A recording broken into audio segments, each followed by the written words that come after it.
Margaret Lowe.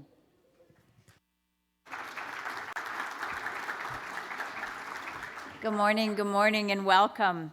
I'm Margaret Lowe, and I'm president of AtlanticLIVE, which is the Atlantic's events division, and we bring the Atlantic's journalism to life on stages across the country. I am so happy to see such a full room this morning for People v. Cancer.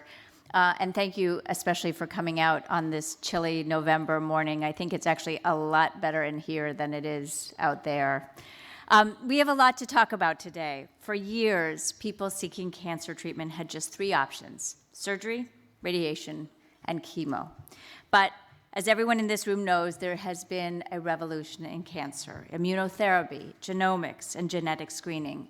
And every day there seems to be meaningful progress. Doctors and scientists are getting closer and closer to understanding cancer at a molecular level. Have we found a cure? Not yet, but today there are many more reasons to hope. So on our stage today, we're asking the question, what does it mean to live with cancer now? No doubt everybody in this room, including me, has been touched by cancer in some profound way, whether it's you, your family, your friends, your colleagues, your patients, or perhaps all of the above. Today will be filled with equal parts head and heart. Our promise to you is that we will inform you about the latest in research, we'll meet the scientists and doctors actually leading the charge, we'll confront long-held beliefs on what it means to be a patient, and we'll hear from advocates who are helping people rejuvenate, connect, and find meaningful support. It's important to say that absolutely none of this would be possible without our underwriters, and I'd like to name them all. They are Bristol Myers Squibb, the American Association for Cancer Research, Amgen Oncology, and Aflac. Thank you all. Let's give them a round of applause. Thanks to SurvivorNet for collaborating with us on this summit.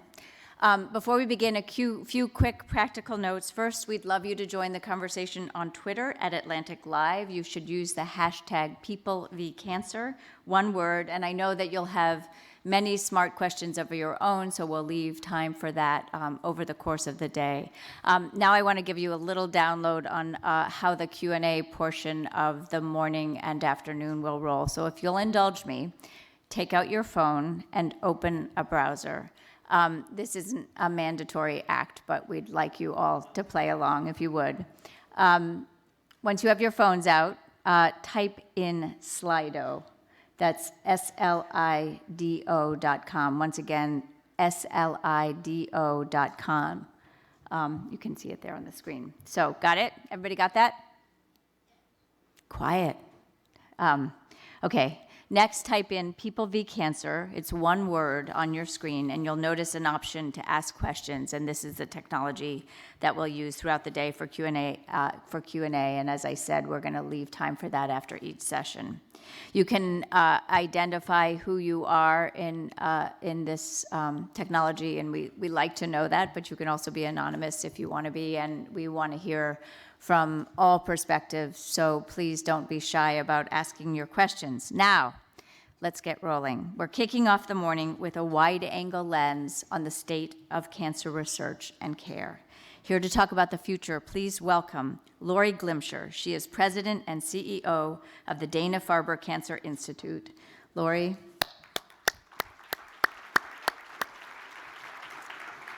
And here to lead the conversation is the host of WNYC's All of It, Allison Stewart. Hi, Margaret. Thank you. Good morning, everybody. So, Dr. Glimcher, it's hard to believe that we're going to wrap up a decade in about 6 or 7 weeks. So, how is living with cancer today, at the end of this decade, different than it was 10 years ago? It is vastly different. It is vastly different. As you just heard, there have been revolutionary discoveries in cancer over the last decade to 2 decades, to the point where patients who have presented with widespread melanoma to skin cancer, who invariably died within a short time, 20% of those people are still alive today thanks to immunotherapy. I consider that a major advance. And there are patients who have lung cancer, who presented with widespread disease, who also are still alive 7 years later because they got a drug that targets the specific genetic mutation that's driving their cancer, that's responsible for turning a normal cell into a cancer cell. But we're just at the tip of the iceberg in immunotherapy and in precision genomics. We have a long ways to go, but I happen to be very optimistic about the next decade. So I think that for many years, survival rates did not change. They were flat. But starting about 20, 25 years ago, the mortality rate for cancer has dropped about 25%. I think that is measurable success. And some of that is due to changes in behavior, in lifestyle, cessation of smoking, and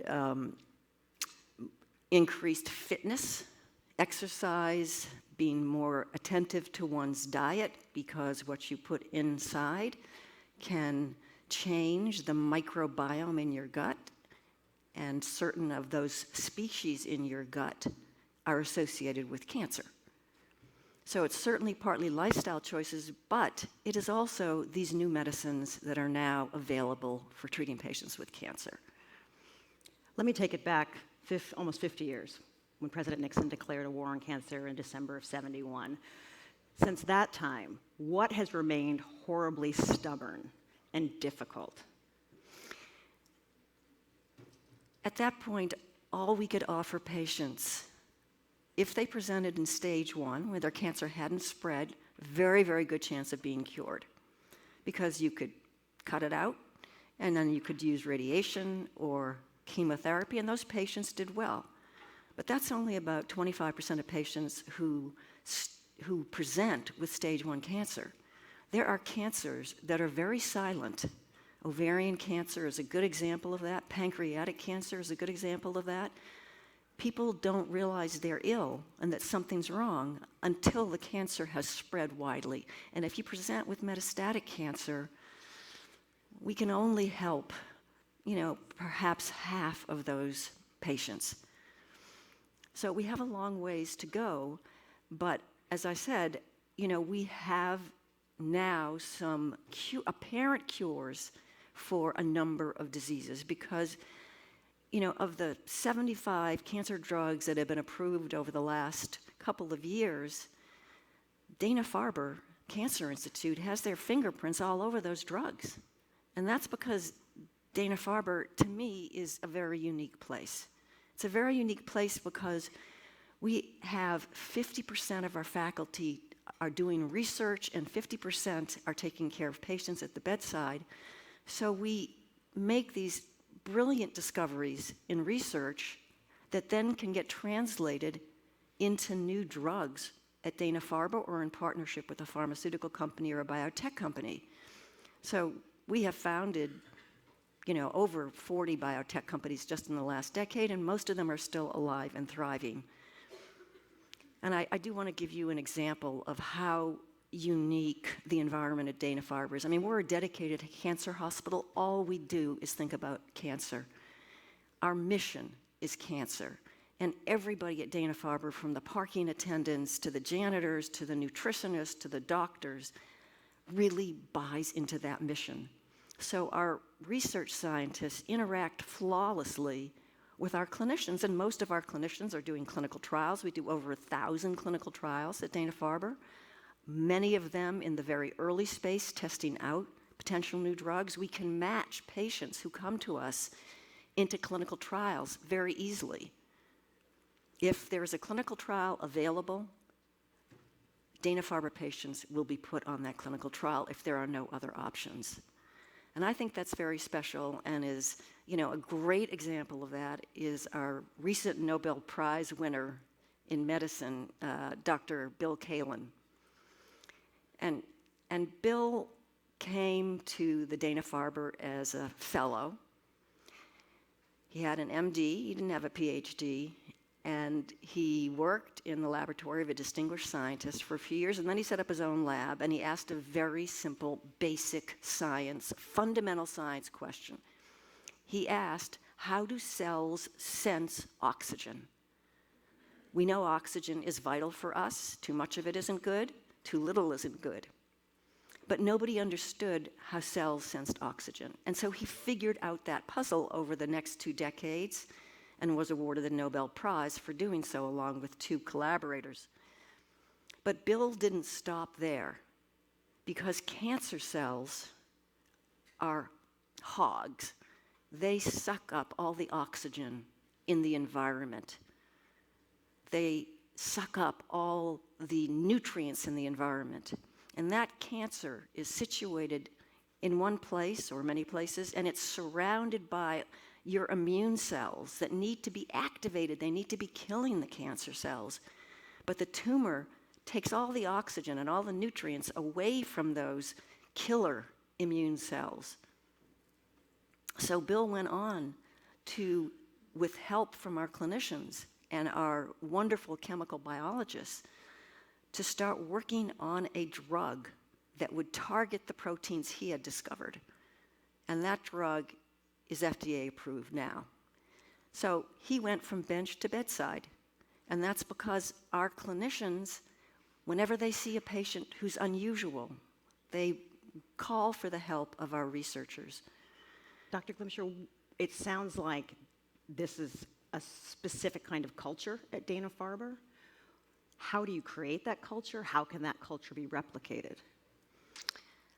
I think that what underlies that culture, and I have never seen a culture like this in any other place I've been, is based on collaboration rather than competition. I mean, why do we get up in the morning and work such long hours and work through the weekend? Why do our clinicians, why are they always on call? Why are our researchers in the lab over the weekend? It's because we are dedicated to reducing the burden of cancer around the world. That is our mission. And so why waste time being competitive? Why don't we just all work together? So we do. We work together with many other cancer centers. We share all of our data. We deposit our genomic data in a consortium so that it's available to everybody. Because we want to cure some cancers and make other cancers manageable diseases. And it takes more than just one cancer institute to do that. So I've always, and that is the special sauce at Dana-Farber. You see senior, accomplished researchers saying to junior researchers, listen, why don't you put your name first on this paper? That'll be better for your career. I don't care. I've already had many papers, so you take it on. It's that generosity of spirit. And then, when I get up in the morning, what inspires me the most are the patients. I've been at a number of institutions, and I have received probably 300 letters or emails from patients over the last 3 years. And usually when a patient emails the CEO, they're going to make a complaint. I didn't really like my treatment here or there. I have almost never had a negative letter. I have been deluged with letters from patients who say, we have never experienced care like this before, where everybody from the parking attendant who opens the car door and helps us get to the place we're going to be, to the nutritionists, to the volunteers, to the physicians and nurses, you form a team. You're a family, and you take care of us. Soon after I got there, I had a woman come up to me in a reception, and she said, are you Dr. Glimcher? And I said, yes, I am. And she said, well, I have a question for you. She said, I've just been told that my breast cancer has been cured. I'm so grateful for that. And I don't need to come back to Dana-Farber anymore. But would it be okay if I just stop by a few times, because I have a family there, and I want to see them again? Dr. Glimcher, I want to make sure we leave time for some questions. We've got one coming up on Slido in just a minute. I do want to ask one of you, because we are in a political year, is there a political leader that you think is really leading in this field? Is there some policy that you have heard? Is there some person running for office or currently in office you think is a real leader in this issue? Well, I'm a little biased here, and I think I don't want to necessarily answer that question. I do think we need to be moderate. Okay, we can't throw the baby out with the bath. So I will just tell you that my son, Jake Auchincloss, is running for Joe Kennedy's seat in the House in Massachusetts. And Jake is a veteran. He served in Afghanistan after graduating from Harvard. He went to Marine Officer Candidate School and came back after 4 years. He was in Helmand Province, commanding a fleet of light armored reconnaissance vehicles. That was not exactly a restful time for me.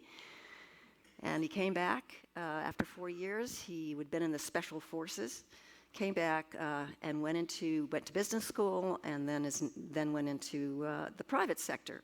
So he really kind of gets it. What did you mean you say you don't throw the baby out with the bathwater specifically? What's an example? You said don't throw the baby out with the bathwater.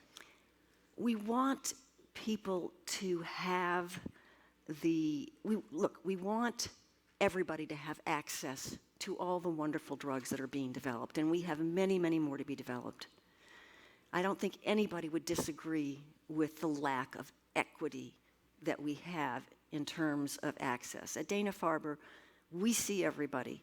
Everybody who walks across our door gets their tumor sequenced if they want to, and we pay for that from philanthropy because the health insurance companies will not reimburse you for that. On the other hand, there are people who are very happy with the insurance they have. 150 million people in the United States are very happy with the current insurance. So when we look at the ACA, which is a wonderful achievement by Barack Obama, let's talk about a public option for that, so that anybody who wants to can have the public option. But individuals who are happy with what they have, let them have it. So I just think it's moderation, and there are clearly several candidates who, or what I would call moderate candidates in the Democratic group. Here's a question. How do we raise the burden of evidence needed going from a phase 1-2 to a phase 3 trial? Too many failed due to surrogate endpoints that aren't meaningful. I think that's a very good point, which is one reason why we do so many phase 1 and phase 2 clinical trials, because you really need to validate your target. It's just no. You're there. You really need to validate your target as much as you can. You have to de-risk it, because you can cure a lot of mice with cancer, and that doesn't translate to the human. So what we're doing at Dana-Farber is to set up a particular assay that uses human tumor cells and human immune cells that we get from our patients when we do a biopsy. And we can use those mini organs for testing a whole bunch of drugs so that we know that Mrs. Jones is likely to respond to drug A or B or new drug C that hasn't been tested yet, but she's not going to respond to drug X. So that we make the right diagnosis at Dana-Farber. We put patients on the right treatment. That's because we're a dedicated cancer hospital, and we have enormous expertise in both common and rare cancers. I'm going to ask you one last question because we only have about 30 seconds left. If a pile of money fell in your lap today, where would you put it? Where should it go? I would put it in cancer early detection, because if we can detect your cancer early, we can cure it. So we just launched a center for early detection of cancer.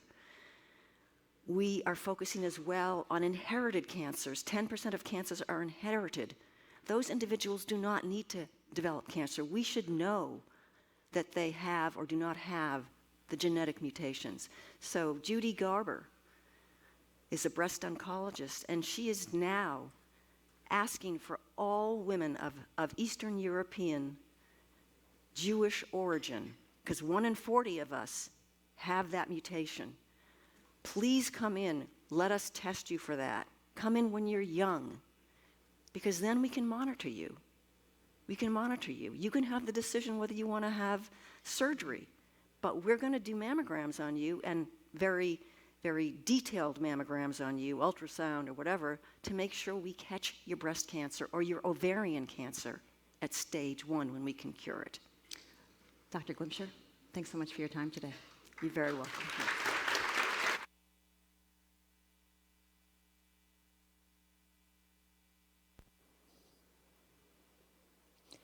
Up next for my story, All of Us Against Cancer, please welcome Dr. Dara Richardson-Herron, the Chief Engagement Officer for the All of Us Research Program at the NIH.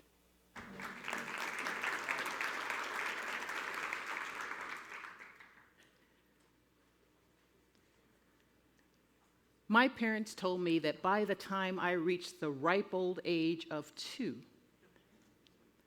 I was absolutely convinced that I could wield power and influence as a leader. They also shared that during my terrific 2s, I declared to them and anyone else who would listen that I wanted to be a doctor. Now, suffice to say that I had not yet wielded the kinds of skills that one should have as a doctor. That's me right there. But I thought I knew what was going on. And oddly enough, the people that I was attempting to lead, my 2 older sisters and my parents, were not at all interested in being led by me, a gangly 2-year-old who had not fully graduated from diapers.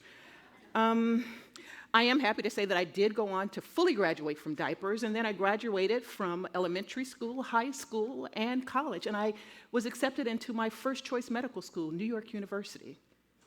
It was actually during my 2nd year at New York University where I first wanted to run cancer out of town. I got a call from my dad, and my dad said, "Dara, I'm so sorry to tell you, your mom has been diagnosed with breast cancer." I was paralyzed with fear. I didn't know what my mom's diagnosis would mean for me and my family. It was really just too scary to think about. And as the 2nd-year medical student, I didn't know much, but what I did know about cancer was not good. So I just had to compartmentalize it and focus on my studies. And I'm happy to tell you that 2 years after that fateful call, I did in fact achieve my dream of becoming a doctor. But the best part of it all was that my mom, my beautiful mom, was right there beside me when I did it. I went on to study at New York University doing my internship and residency, and it was there where I realized that health disparities are real. I saw patients with late-stage diagnosis, many through no fault of their own, but simply because they didn't have access to health care. Those were truly formative moments for me and really helped shape my career as a non-traditional physician. I wanted to be able to impact more than I could typically impact in a normal medical practice. And thanks to the advice and support of my many mentors, I was able to chart a non-traditional course as a physician at a time when it was not the norm to do so. And life was moving along as planned. Shortly after I completed my residency, I became the executive medical director at Con Edison, the electric company. Not the typical place for a doctor, but I led a team of physicians that were providing healthcare and wellness services for over 16,000 employees. And there I also learned very important business skills, leadership skills, financial management skills that have stayed with me throughout my career and benefited me greatly. And it was there where I also met the sweetest guy in the world, the love of my life, Earl Herron. And we were married on August 9th, 1997. And we were on the mountaintop, and the view was spectacular. But just 1 short month after our wedding, our lives together took a very unfortunate turn. I was diagnosed with breast cancer. We were both devastated. It seemed so unfair. It was surreal. I was writing thank you notes and fighting for my life, all while huge clumps of my hair were falling out as a result of the treatment that would ultimately save my life. And I constantly asked the question, why me? How could this be happening to me? It seemed so fair, so unfair. I felt so helpless. And that same paralyzing fear that I felt when my mom was diagnosed came back raging with a vengeance. I was a hot mess. Some people think because you're a physician you handle these things better. I was a hot mess. I was a steaming hot mess. For weeks, even months. But then one day, I woke up and said, you know what? Sometimes when life throws you a major curveball, you got to figure out how to pull on your big girl pants and knock it out of the park. And I did just that. I stand before you as a 22-year and counting breast cancer survivor. Thank you. I was determined not to let cancer defeat me. In fact, I became determined to do whatever I could for however long I had left on this earth to make a difference in the lives of others. In the words of Winston Churchill, mountaintops inspire leaders, but valleys mature them. And let me be clear, my valley experience matured me in ways that were unimaginable. And while I would never, ever, ever wish this experience on anyone, I can assure you that it made me a better daughter, a better sister, a better wife, a better leader, and a better physician.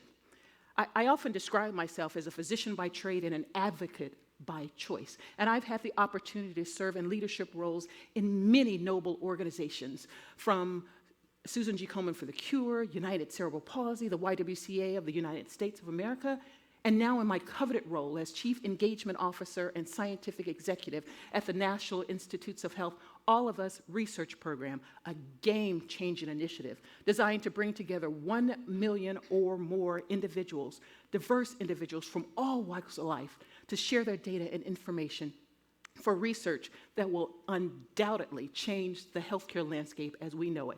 I know you may think I'm biased, but I can objectively tell you this program is transformational in so many ways, and I urge you to go to our website, joinallofus.org, to learn more, and I'll share a bit more on our panel later today. But as I close, let me just bring you back to the topic of today, cancer. Think about this. In this year alone, over 286,000 women will be diagnosed with breast cancer. That's almost 800 women per day. In the short few minutes I've been on this stage, 6 more women will receive the diagnosis. And they'll face a harrowing statistic that they, as an African American woman, like me, she'll be 41% more likely to die of her breast cancer than her white counterparts. Those are precisely the types of disparities and inequities that the All of Us research program hopes to learn more about and eliminate.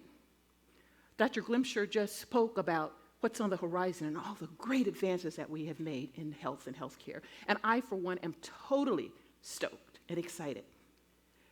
Because like every one of you in this room, I can envision a world without cancer. A world in which cancer does not prevail, but instead, the people that we love and care about do. It has been my absolute pleasure to share my story with you and spend the morning with you. I do hope something that I've said will inspire you to continue to do the great work that you are doing. And I also hope that we can all join together to ring the closing bell against cancer once and for all, because what I know for sure is that it will take all of us, literally and figuratively. Thank you.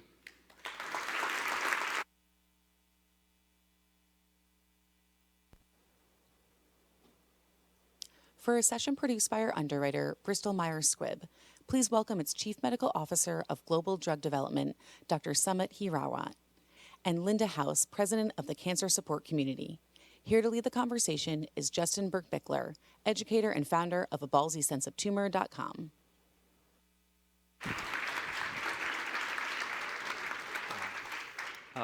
Welcome, everybody, and thank you for attending this panel discussion on giving patients a voice. As said, my name is Justin Burke-Bickler, and I'm a nearly 3-year testicular cancer survivor. Ever since I was diagnosed back... thank you. Ever since my diagnosis back in October 2016, I've been very passionate about sharing my story openly and honestly on my website, A Ballsy Sense of Tumor. And you guys picked up on that one quick. While cancer is certainly no laughing matter, I have found that a tongue-in-cheek and a positive approach is a great way to crack the nut, if you will, on some of these important discussions like the one we're having today. One of the very first times I met with my oncologist, he said to me, Justin, we're going to find the treatment that works best for you. And throughout my entire treatment process and now in my survivorship phase of things, I've always felt like my voice has been really valued and appreciated. And I think it's just something that's really, really important discussion to be having. And I think that discussion even needs to start happening earlier in the drug development process, because nobody knows the patient experience like a patient. And the theme of this year's People vs. Cancer Summit is to dive deeper and to what it means to live with cancer. And so I'm joined here today by Linda House, the president of the Cancer Support Community. Sorry, I should have memorized that a little bit better. And Dr. Sumit Hirawat, who is the chief medical officer of Bristol Myers Squibb. And I'd also like to take a moment to thank BMS for providing my travel to be here today. So Linda, Sumit, thank you very much for joining me. Sure, thanks for having us. So we're just going to dive right in with, I'm going to start this first question at Summit. What would you say are the benefits to including the patient voice in the drug development process? Sure.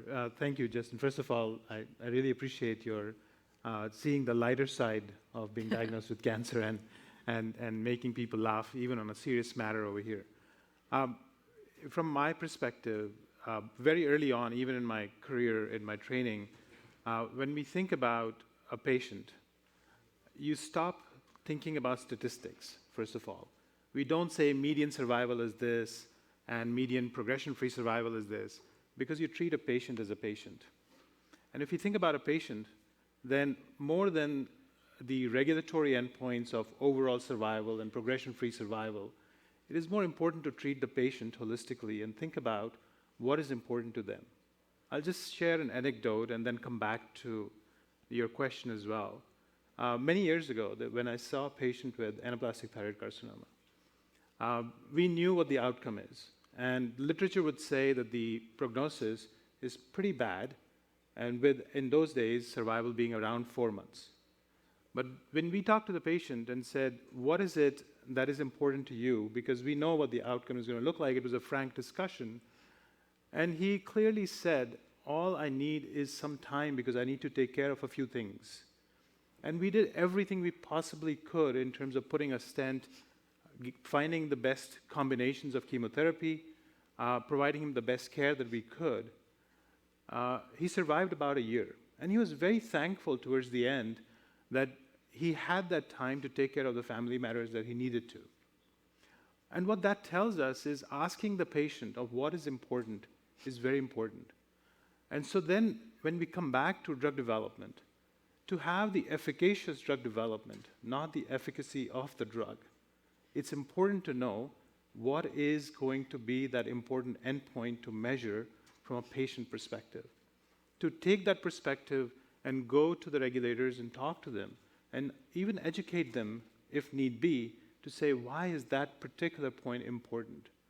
If we talk about pain, for example, it becomes part of a larger quality of life scale, and is that the right way to measure it? Or should it be a pain scale specifically, let's say in breast cancer, beyond just the prostate cancer that we normally talk about pain scales? So those are the things that become important very early on, from an early stage development, mid stage development, and late stage development, and there could be different points of views. For example, asking how many blood draws are okay in a phase 1 trial? Mm-hmm. Because that's a big burden from a visit perspective as well as taking the amount of blood that you do. So those are, I think, critical matters that we need to really ask the patients very early on in drug development process. I absolutely agree. I felt at one point my oncology office had enough blood to create a second version of Justin, and nobody wants that. Trust me on that one. Linda, question for you here. How can pharma and advocacy work together to ensure that the patient voice is heard? Sure, and there are a number of ways that we are already working to make sure that the voice is heard. So our organization, in addition to being a service delivery arm, we have a research institute. And the idea of the research institute is to really to be the expert in the cancer patient experience so that we can share with regulators and other decision makers across the stakeholder portfolio what it's like to live with cancer. And an example that I use a lot is we have a validated distress screening tool, and we know through the work that we've done over time that patients who are distressed about disruption to work, family, school life have a 92% probability of developing a clinical diagnosis of depression, which in addition to all that means for the patient in this world where we're still looking at big numbers, it's $8,400 per patient per year more for a patient who has depression, just for the treatment of the depression, not to mention the lost work and all of those other factors. So I use that as an example, especially in the drug development process, because if you're developing a product that would be a daily infusion for a period of time, or if you have to wear a pack and it's a 24-hour infusion for a period of time, how can you think about crafting the science to meet the needs of the patient in that situation? And we could talk about this all day. It's such a fascinating topic. Right. Definitely a fascinating topic, but we have 3 minutes and 37 seconds left here. So as we kind of bring it to a close, there's a little clock there. I'm just not that good at time. Both of you, and you touched on this a little bit, and so either one of you can jump in, just fight each other for the mic here. What are some examples that you have seen in this, and how can we take that further? I can start off and certainly will give you 1.5 minutes, I guess, Okay. from Justin's perspective. Some of the examples that we've seen and I've utilized in my life is to get in touch with the patients or patient community or advocacy groups, to invite them to give a perspective of what is important, to involve them in the clinical trial design, in terms of thinking what the unmet medical need is, how to incorporate those endpoints within the clinical trial and measure them, whether should it be done on a paper case report forms or in the electronic format, how to translate those into various languages because we do global clinical trials, how to then utilize that data. It is not necessarily important to have that in the label or not, but it is important to have the education part of it. And so how to communicate that data going out. So those are all important aspects as we think about global drug development, because it's fascinating to me, and we were talking about it earlier, that 85% of the patients who are going to be treated are treated in the community setting. But that's not our outreach during a clinical trial. So how do we incorporate that into our thinking very early on? Because beyond those primary and secondary endpoints, there are other things that need to be measured and then communicated from the clinical trial perspective. And I'll take the other side of that. So you've already communicated how advocacy works with you, but what we do as advocates is also to help inform policymakers. And so that might be talking to the FDA and saying, hey, why can't we integrate this type of an endpoint? Because guess what? It doesn't just measure what's happening with the tumor that lives inside the human, but it's actually measuring how the human is interacting with the treatment that's being planned for them. So how can we go from what many of you have maybe heard as patient-reported outcomes, which I consider the what, 40% nausea and vomiting or a percentage of alopecia, to the so what, which is what is the impact that these type of patient-reported outcomes are having. And we've had a number of conversations with the FDA, and we're currently working with the team that's looking at the next generation of 21st century cures to actually think about how do we go from patient-reported outcomes to patient experience outcomes and make sure that those are allowed in the label, that regulatory decisions around payments are reflecting those type of data points as well. So we're looking forward to that next evolution for sure. So as we're wrapping up here, I would like to thank both Linda and Summit for joining us. It's very clear just in this brief discussion that you guys are both very passionate and committed to bringing in the patient voice. And as a former patient, current survivor, I do very much appreciate that. And for everybody out here, I hope our discussion here really helps get the ball rolling, if you will, on a delayed outcome. Stand up all over again. But I hope that helps us have more important discussions throughout the remainder of this summit and beyond, because it needs to be bigger than just us today. It's something that truly does affect us all. So thank you all for being here, and thank you for joining. Thank you. Thank you. Thank you.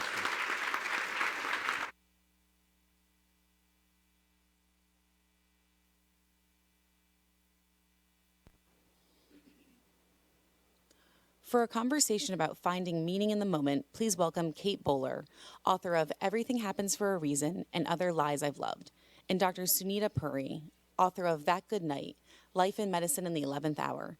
Here to lead the conversation is journalist Jean Meserve.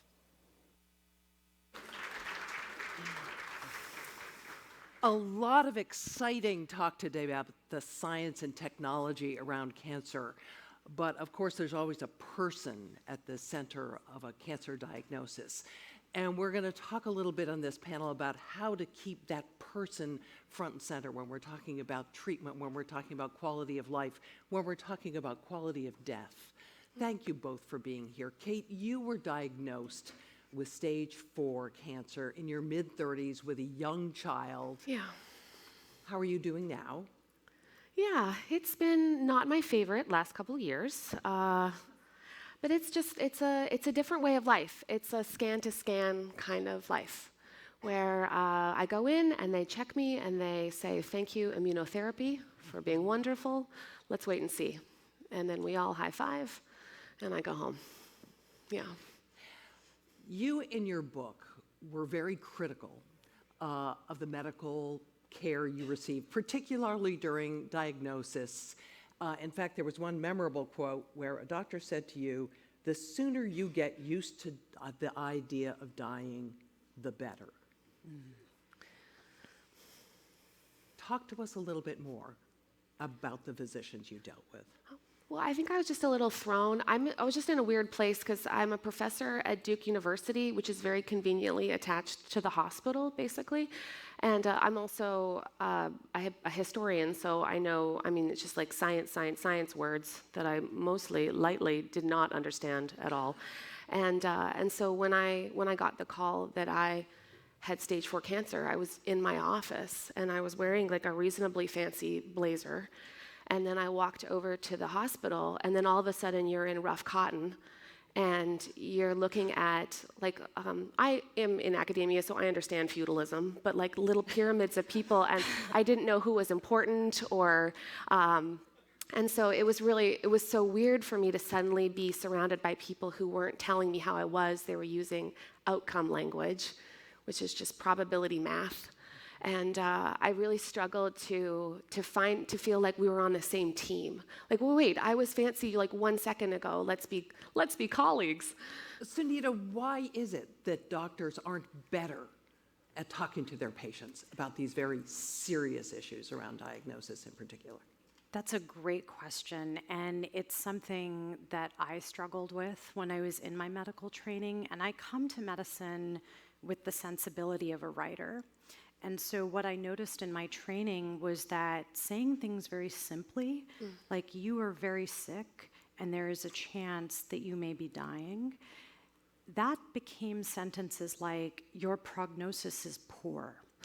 And I noticed that change in myself when I was in my training and really lamented it, because my patients would look at me probably like you looked at your doctors and were like, what the hell are you telling me? What does that mean for my life? Yeah. And I was so focused on talking about disease and outcomes that I lost the ability to really talk to my patients as a fellow human being. And I think in medical training, we are so focused on diagnosis and treatment, and we are not as focused on how we explain those things. So in medical training, how much time would palliative care get? So there is no standardized curriculum around palliative care in American medical schools. So where I went to medical school, which is actually a leader in palliative care, my exposure was really because I chose to spend elective time on the rotation. And I think just to briefly explain what palliative care is. That would be useful because people complain about the name. Totally, all the time. So just by show of hands, how many of you have heard of palliative care? How many of you have been confused about what that means? Okay, so you're in the company of like my parents who are like, we think she's a doctor, but we don't really know because we don't know what palliative care is. What it is very simply is medical and psychosocial attention to the experience of suffering. And we think about suffering as having physical components, emotional and spiritual components, which is something I think you wrote really beautifully about in your book. And we attend to all of those domains of suffering no matter what stage of disease you have.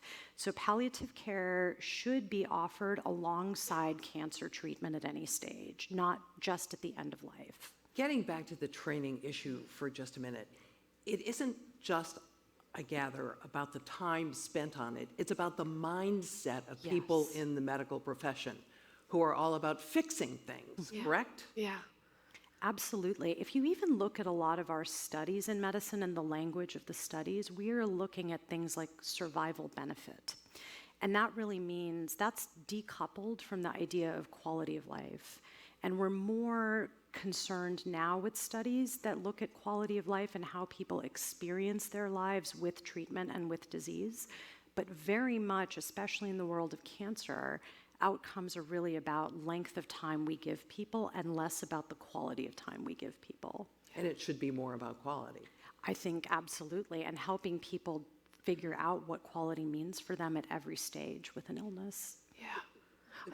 I'm just thinking of like the person who told me, like who didn't mean to give me the talk. He was just accidentally in my room at the time when I had questions. And it was like 4 a.m. and I saw this sweet little 12-year-old come in with a really short coat, which I didn't know meant I'm not sure what's happening.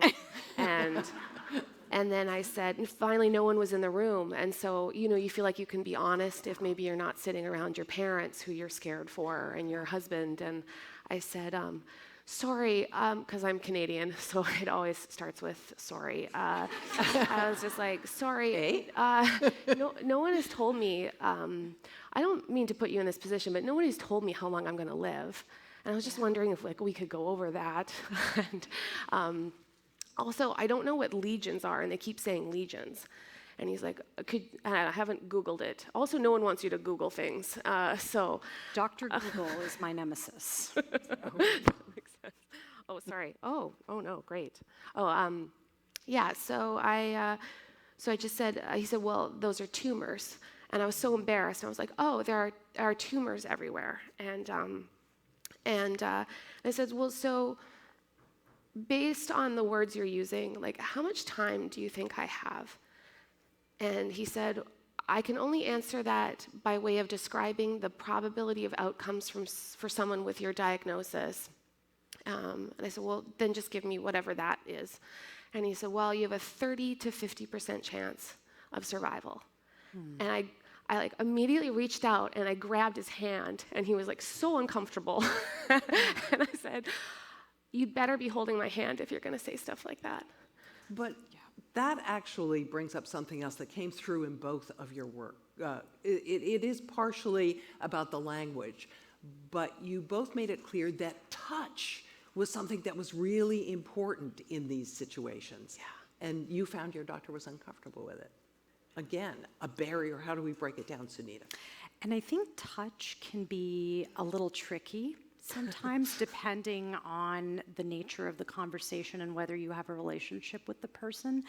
I think that we can convey compassion in a lot of ways beyond touch. And sometimes that is sitting down. Yeah. Sometimes that's asking what someone might need. Yeah.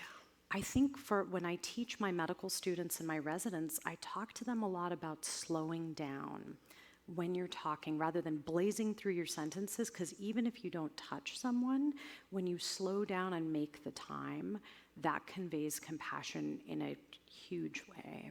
When my best friend was dying of cancer, she said to me, I'm scared. Yeah. And that's the moment when I realized that my principal role as the person by her bedside was to listen. Yep. And is that too often something that's ignored by physicians and sometimes even family and the rest of your community, that listening aspect? I think that listening, like we might think we're listening, and when I reflect back on my experiences and my training, I always prided myself on being a doctor who listened, but when I look back on it, I'm not sure that I really was, because I wasn't really reflecting back to the person speaking what I was hearing from them, because it was almost like I felt like my role was to keep talking and to keep reassuring them that I knew what I was doing, when in fact what they really needed was for me to be quiet and just let them talk about whatever was on their mind. I think too, there's I didn't realize how quickly you start to play a part. Yeah. So I really wanted to play the part of good and faithful cancer patient. Like if there was good sick and bad sick, I was going to be best sick. I was going to learn all the things. I was going to be super cheerful so everyone would give me care I needed. And I was auditioning for the part of someone who wanted to be saved. And it's hard too when like your doctor's your age and he mentions that like, oh, I have a kid too.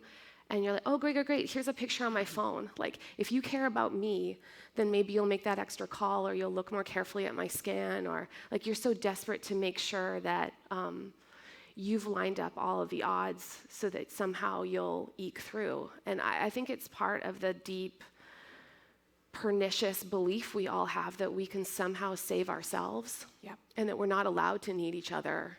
And like, hopefully, medical care is this process of interdependence where we learn to need somebody else. But it's so scary when you just want to say, like, I'm really afraid right now, and have someone hold that space for you. How do you define quality of life?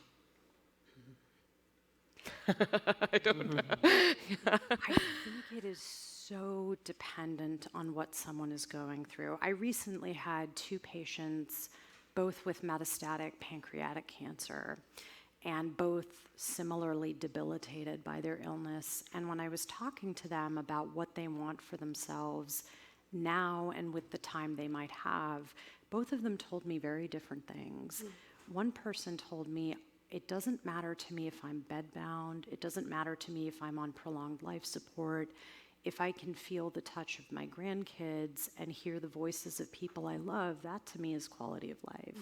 The other patient, who was at similar age, similarly debilitated, said to me, you know, if I can't be independent in these ways, then that to me is not really a life that I define as mine. And so when we actually help people get granular about what quality of life means and go back to language, we can match their medical plan to what they value. So it requires a conversation. When does that conversation take place? I think these conversations should start at the point of a diagnosis of a serious illness. And it again goes back to this idea that palliative care is really about guiding you through an experience, even if we can cure you. So if I'm seeing someone who's going through a bone marrow transplant, a young patient in her 20s, definitely someone where we're doing everything to fix her disease, but the process of going through a bone marrow transplant is extraordinarily taxing. And so what quality of life means to her at every point is an ongoing conversation, just as it is for somebody who is dying of pancreatic cancer. The earlier, the better. Some people say, is there a risk, and Kate, I'd love to get your opinion on this, if you have the conversation too early, are you extinguishing hope? Oh man, and agency is like such a tricky thing. I think we're all trying to find that little, like one, in the midst of like debilitating circumstances, you're just trying to find that tiny little place to stand where you still feel like yourself. And I think it's, I was immediately scared of being eclipsed by things I didn't choose. Like, I didn't have cancer in my family. Like, none of this matched up with the stories I had about who I am and how I know how to live. And so I felt really overwhelmed immediately about how I decide, like how do we spend our time? How do we decide what's like beautiful and meaningful? And like, in a way, you almost know right away, like who to love. Like the who gets really clear. Like I love my little velociraptor. He was an amazing velociraptor for Halloween this year. And he was also recently given an award at school for not biting, which I feel was a huge triumph for all of us. And I attended that ceremony. So like the who becomes really clear. Like I knew right away, like I love my husband. I felt so terrible for my poor parents. Like, but the what and the when is really tricky. Yep. So weirdly, like that was the moment where I decided cancer is mostly waiting rooms, as far as I can tell. So I just wrote. And wrote. Not because I was trying to be shiny anymore. I just wanted to have something that I knew how to give and feel like I could still, in some way, be myself. I want to remind the audience to give us your questions. I know you've been instructed on Slido, so send it in for us. I want to touch on faith because it's important to both of you. Kate, you're an expert on prosperity gospel. Explain to us, give us the Cliff Note version of exactly what that is. Sure. Yeah, I ruined my 20s studying televangelists and the idea that good things always happen to good people. And so it's the idea if you have the right kind of faith, so then God will give you health and wealth and abundant happiness. But God didn't give you health. No, So did it change your relationship with your faith? I think the hardest part was, and this is true of people religious or not, when you're sick, everyone's like racing to the explanation. They want to figure out in the fastest amount of time what happened to you and not them. And so like maybe it was a lack of faith, or maybe because I have colon cancer, it was something I ate, or I did not receive the essential oil collection from someone's multi-level marketing cousin. It was really hard to suddenly become like a problem to be solved. And I had to sort of give up on lessons, spiritual lessons right away. Like I believe in meaning, I believe in God's love. I just don't believe in lessons anymore.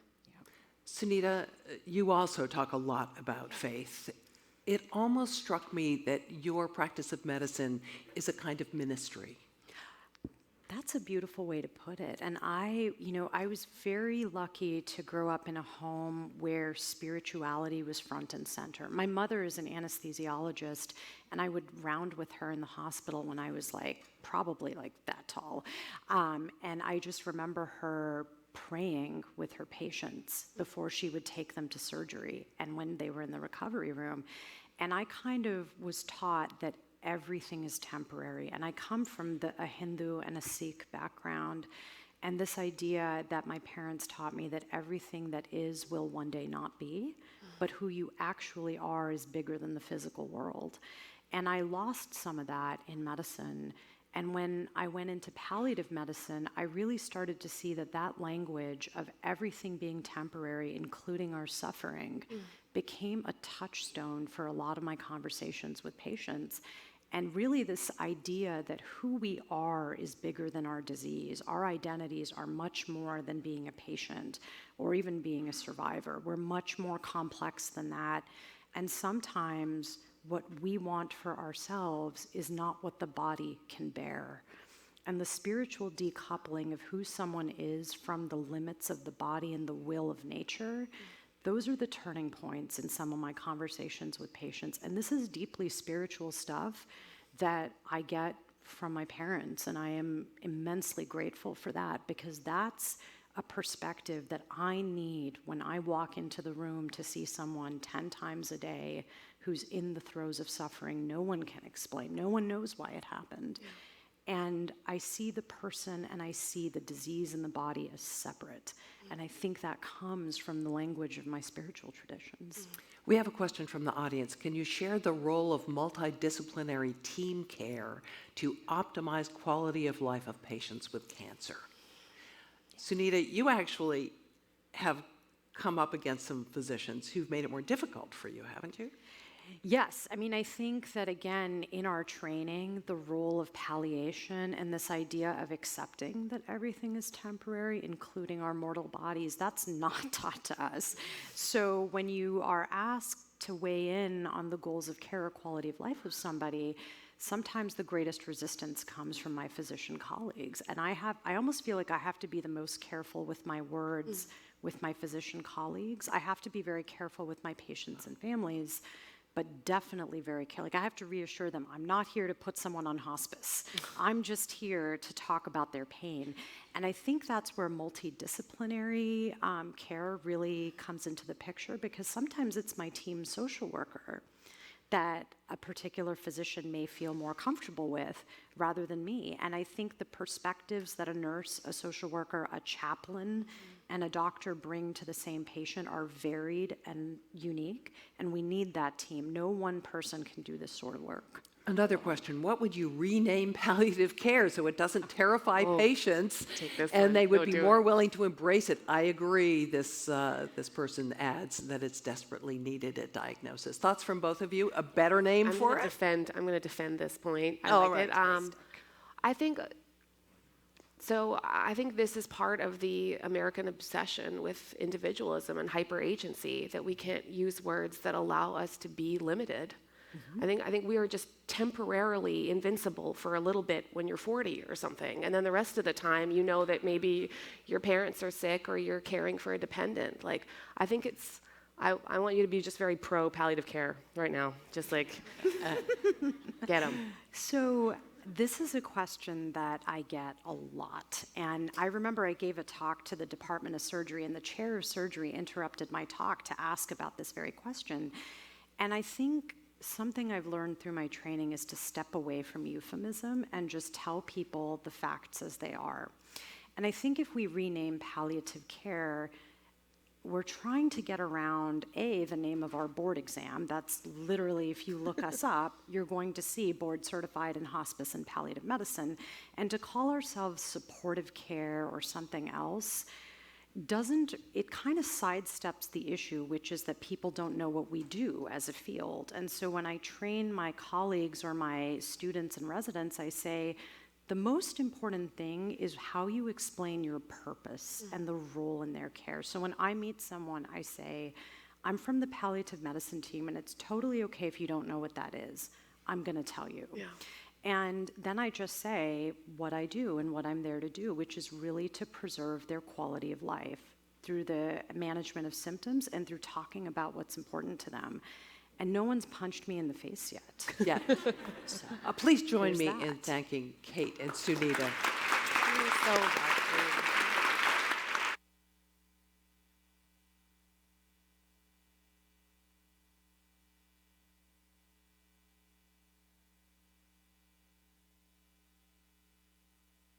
The immune system is the body's main defense against infection and disease and can differentiate between normal and abnormal cells.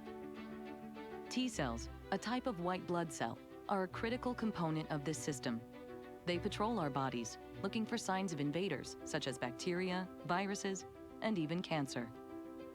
The T cells inspect suspicious cells and, when they find abnormal ones, immediately lead an attack to destroy them. But cancer is a devious foe and is often able to escape detection from T cells and the immune system.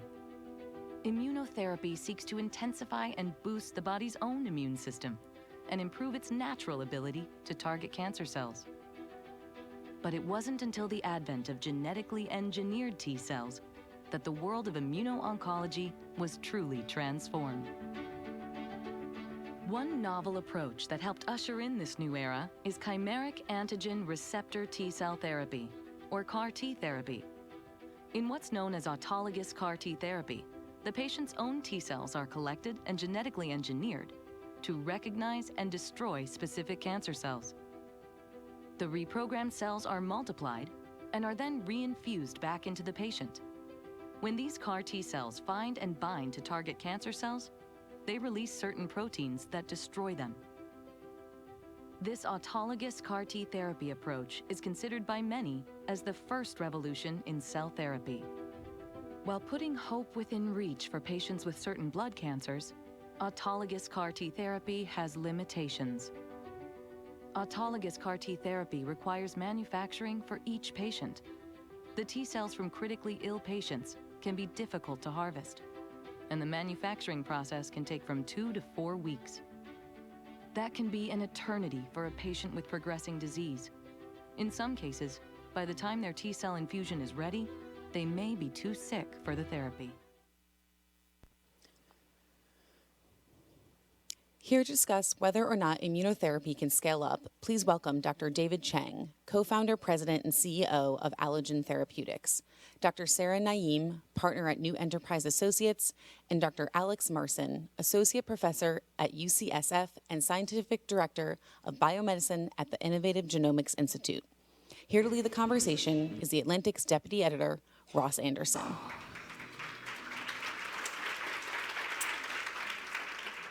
All right, David, I want to start with you. We're going to talk a little bit more about CAR-T therapy in a bit, but first let's stay on the wider set of treatments that we know as immunotherapy. It's been sort of hard to pay any attention to biomedical news without encountering these therapies in recent years. However, there still are cancers and patients for whom they don't work, and I was wondering if you could tell us why that is. Yeah, so I think, before going to that particular, answering that question, I think we have to look at the innovation as a stepwise process. I've been in this field long enough to know that, 10, 12 years ago, most pharmaceutical industry executive would say, immuno-oncology, that doesn't work, we're going to stay out of it.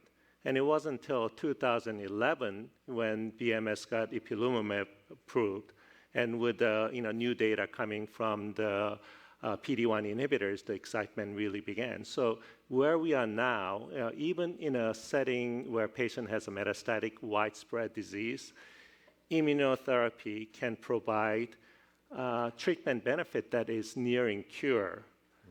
In melanoma cases, as Lori Glimcher earlier talked about 20% of the patients really benefit long-term. And in other solid tumors, we are also finding that the benefit continues.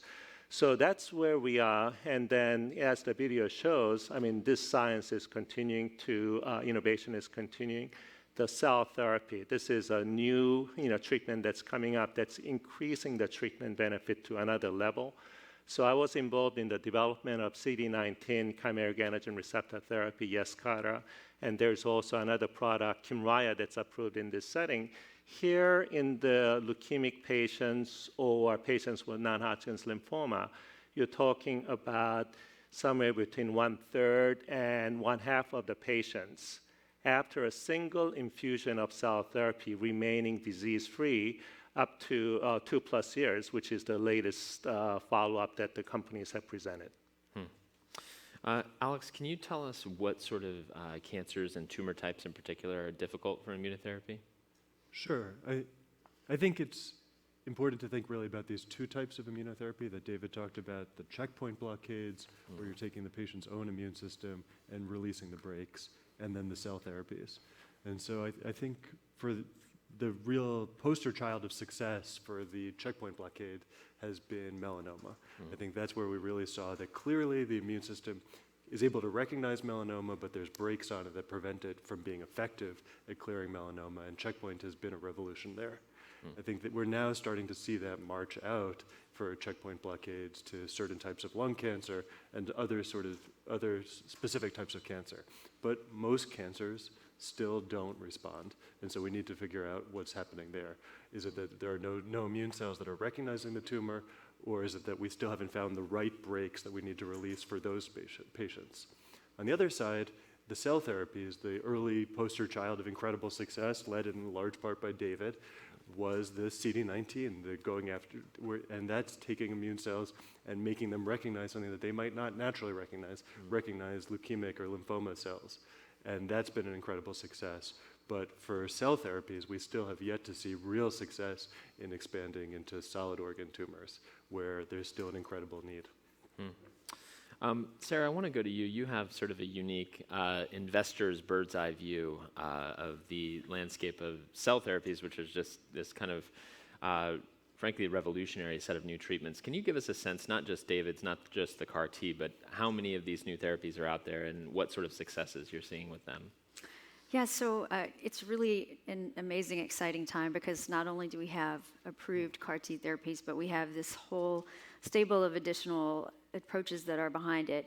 So pretty much every week I see a new company that's trying to go after some of the challenges with CAR T therapy or TCR therapy, which is another way of reprogramming T cells, or some of these other approaches trying to go after the challenges in different ways. So one approach is to look at other types of immune cells. So the T cells that were shown in the video are the place that we started, but people also have looked at macrophages, which are a larger cell type that go around and engulf or phagocytose bacteria, viruses, and even cancer cells. So could we engineer those to recognize specific antigens that would allow them to go out and attack a tumor? Or natural killer cells, which, as their name implies, are by design, go out and hunt for bacteria, viruses, or cells that don't belong. Another approach would be to try to make T cells more like some of these other cell types, perhaps making them more phagocytic, as we say. Maybe one challenge of that is that they're smaller than a macrophage, so how much they can engulf. So all these different challenges, and some of these cell types may not persist as long as T cells persist, so you may have to deliver them over and over again in more of a chronic therapy, and that has its trade-offs, but could also be an okay trade-off, an acceptable trade-off for certain cell types. Then there are also all of these different approaches that are trying to mimic what cell therapy does without having to infuse cells. So things like T-cell engagers, which can be infused. They're not cells, but they allow the T-cell to be tethered to a cancer cell and then induce this whole immune response. And there's been some really impressive clinical responses with those, but there are also challenges to scaling up and again, getting to more and more different cancers.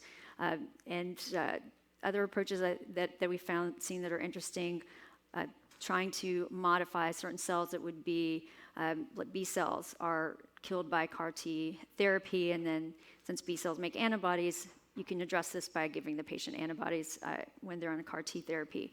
So some people are out trying to make engineered B cells so they can be given back to the patient and they'll be resistant to the CAR T therapy, or making certain modifications in the T cells. There are many approaches at academic centers where they're looking at many, many different things to make the T cells more persistent, to try to reduce things like cytokine release syndrome, which I think we'll talk about a little bit more, a really bad side effect.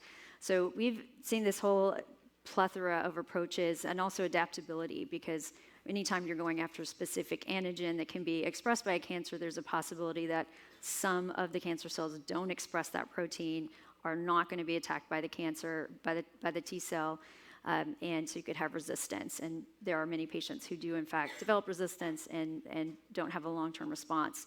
So one of the companies that we backed, a company called Arcellx, is trying to make an adaptable approach, which you can modify and have the cells circulating, but come in and with something and basically allow them to then recognize a different antigen if the cancer cell starts presenting a different antigen.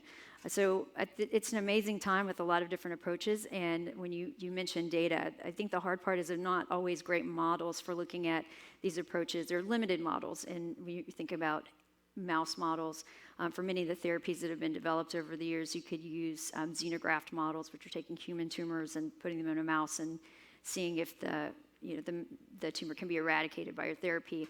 When you start thinking about the immune system and how to model that in a mouse, it's much more challenging, because an immune system in a mouse is different than in a human, and many of these mice don't have any immune system or limited immune system. So we see all these different companies come through, and they have data in different models. A lot of their challenges sometimes are just to find a model that replicates the particular mechanism they're going after. So TLR8 therapy, it's one approach in, I won't get into the specifics, but it's a TLR7 in mice. So you can model it in mice, but it's not going to be the exact same system, and you may actually have to make a mouse version of your therapy to administer in mice to say, do we think this is going to work? So those are some of the challenges in just looking at the early stages of these really exciting therapies is, how broadly applicable will they be? Can we really get a sense of how efficacious they'll be looking at animal systems, and when are they ready to take to prime time and actually try in humans? And how is, outside just your firm, how is the funding environment for these treatments? Like, if anyone has a good idea, is there a lot of investor excitement around this? There's tremendous investor excitement. I think we're really at a crossroads when it comes to immunotherapy and cell therapy. I think there's been a little fatigue on the checkpoint inhibitor space, because we've come to understand that early success in single-arm trials where you're just looking at patients with a particular drug, or sometimes a drug combined with an innovative drug combined with an approved drug, and comparing to historical data, that may not prove out when you go to larger randomized trials against the approved drug and placebo. So there was a big failure in the space. The IDO is a target that everyone was really excited about to combine with PD-1, checkpoint inhibition. Unfortunately, didn't play out in the bigger trials. So there's a little fatigue on the checkpoint space, a little bit of folks saying, we don't really know which combo is going to work. There are so many trials going on right now. And actually, I think that has put more attention on cell therapy, because there are still so many tumor types that we can address with cell therapy.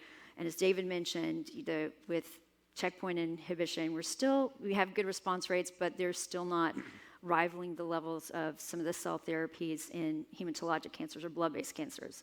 So we could harness the activity that we see in blood-based cancers with cell therapy that could be, say 50% or a third of patients may have a long-lived response, but up to 70 or 80% may have an initial response, and some of those trials are still playing out.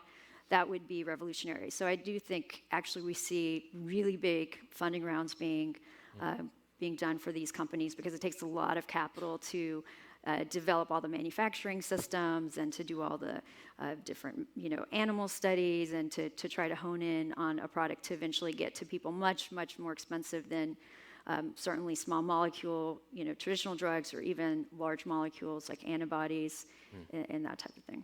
Well, let's talk about that a little bit. David, we all saw the CAR T video, and it was neatly compressed into this sort of like 2-minute animation. But give us a better sense of what that process actually entails. So, CAR T therapy, when you think about it, this is really a different form of drug or therapy, whichever word that you want to use. The drugs that we are used to are small molecule, and then biologics like antibodies. But CAR T is a living therapy that's made out of the cell. So what is required to manufacture the CAR T cells are both a component of gene engineering, manipulating the composition of the genes in the cells to allow the cells to do something that you want them to do, seek out the cancer and destroy them. And the second one is handling of the cells, whether you're using T cells or other types of cells, engineering them, making them so that they can recognize and they also proliferate in numbers. As a living therapy, one of the reasons that you're getting such a deep and lasting response is that when they encounter the target cancer cells, they explode in numbers. So 10 cells become 100 and thousands of cells, and from that comes more effective killing. So where the field is right now is on autologous space, which means you take the cells out from the patient, you go through the complex manufacturing process, which at the end can only serve one patient, the patients where the cells came from. Now, we're trying to do something that's more innovative, where you're taking cells from another person, healthy donor, and there are many reasons why one may want to do that. And then you use the gene engineering and gene editing. And I would say that without the gene editing, this whole approach would not have been feasible. And gene editing is a new technology that came about probably about 6-7 years ago. And so here, the manufacturing process, instead of serving one patient, now can, at the current time, probably about 100 patients. And when we sort of project out the future, a manufacturing process that can treat thousands of patients. And there are many benefits of having the on-time treatment. Patient who makes the decision to undergo the treatment can get the treatment right away instead of having to wait. And then also having the inventory where you don't have to worry about the manufacturing at each time. So, in many ways, when I think about the CAR T therapy, the movie that comes to my mind all the time is A Fantastic Voyage. I don't know whether you've seen it. Miniaturizing something and then having the submarine do all the things that you want it to do. And this is really, the building block of how the cell therapy is done, and going from, manufacturing, sort of custom-made CAR, for one versus having an assembly line where you can manufacture the cells for many patients. And that's where the field is going.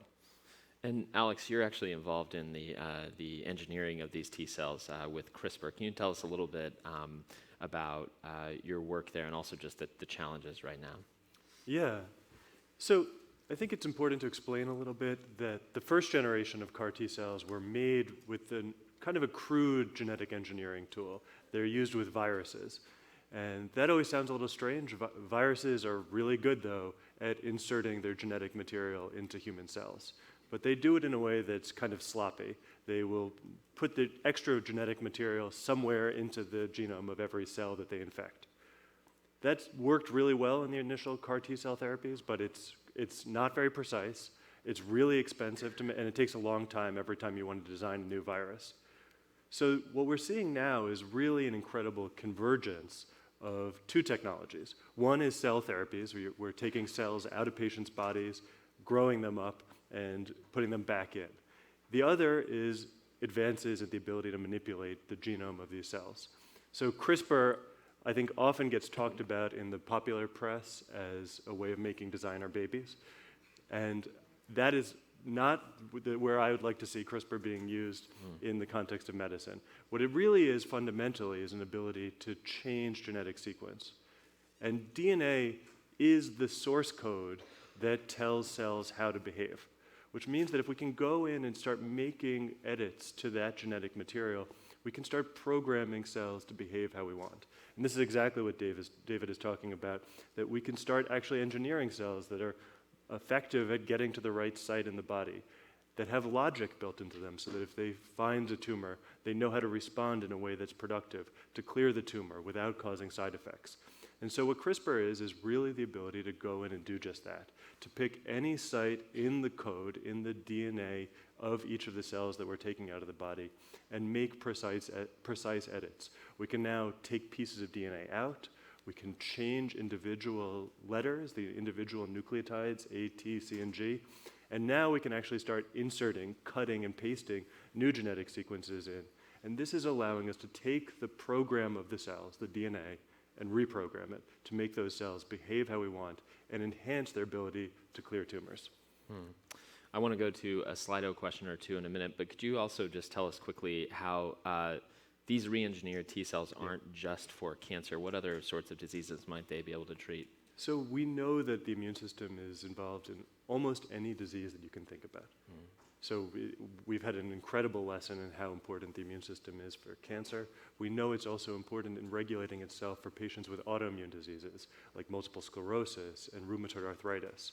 And there's certain cells that are critical for preventing the development of those diseases. So we're also thinking about genetically modifying those cells, which are called regulatory T cells, to develop new treatments for autoimmune diseases.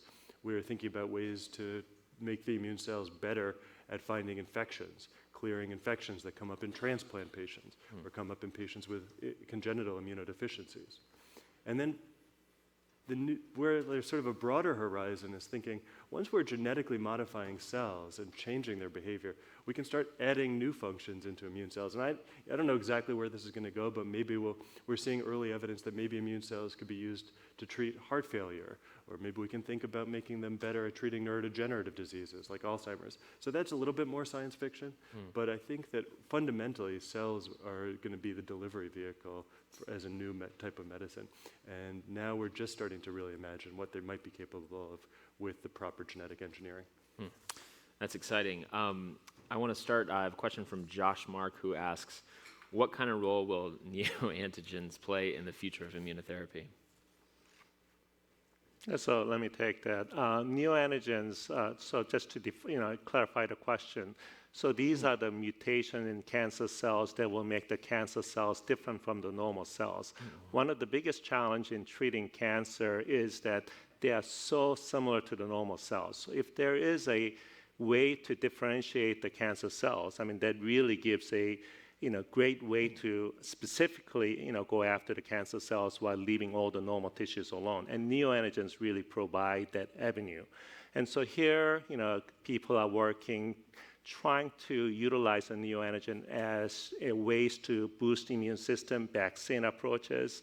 There are companies that are trying to generate the CAR T cells or T cells that are specific for neoantigen expressed on the cancer cells.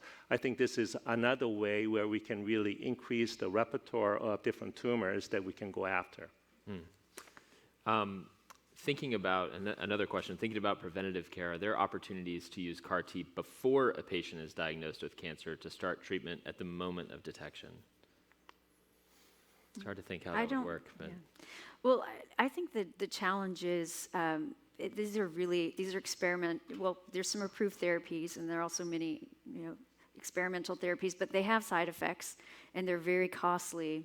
And unfortunately, right now, even all the patients who could receive these therapies or be indicated for these therapies, you can't receive them for a variety of issues, whether that's cost, access. They're mainly going to be available at large academic centers, centers of excellence, and then also they may be too sick to receive the therapies. But when you're talking about, of course, you're talking about trying to go after patients before they even have cancer. Sometime in the future, maybe, way in the future, we'll have the ability, and it'll be cost effective to kind of constantly surveil what's happening with patients' systems, and go in and get a test and see if there are any antigens that are known to be what we call activating mutations or cancer-driving mutations, and if you find a tiny bit of that, then, the patient gets rushed to have some vaccine based on that. But I think that's really science fiction right now. We're not still able to, make these therapies as widely available as they, optimally would be. Of course, David and others are working on that. I'm a little bit more optimistic in this setting. Like anything else, cost of the CAR T therapy will come down in time, without a question. And the second, some of the side effects that we are talking about here, cytokine release syndrome and neurotoxicity, is a well-publicized adverse events.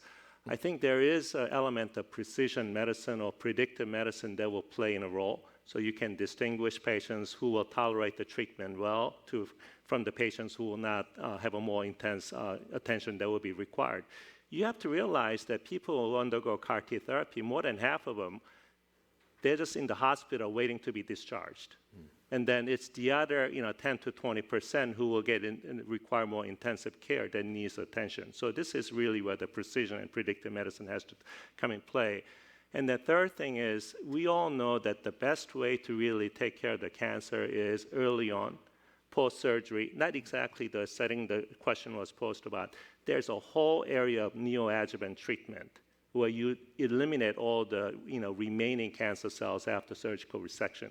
And I think that's where the CAR T therapy can really come in play early on, so that after the treatment, one-time treatment, the patient doesn't need any more treatment for that cancer.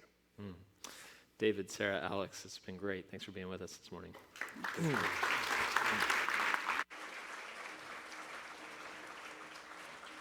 Next, a session produced by our underwriter, the American Association for Cancer Research.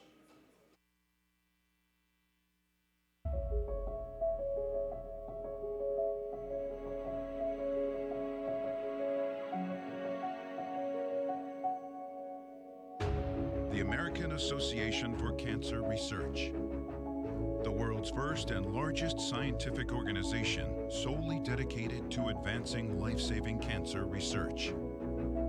Its 44,000 members worldwide have been at the forefront of every major advance and breakthrough in cancer research, prevention, detection, treatment, and cures. The AACR brings together the greatest minds in cancer research and works side by side with scientists, clinical researchers, healthcare providers, policymakers, patients, advocates, and other key stakeholders to drive progress against the collection of devastating diseases we call cancer. Through its conferences, journals, fellowships, and grants, the AACR is advancing a scientifically bold agenda, delivering the next wave of life-saving discoveries for patients and their families everywhere.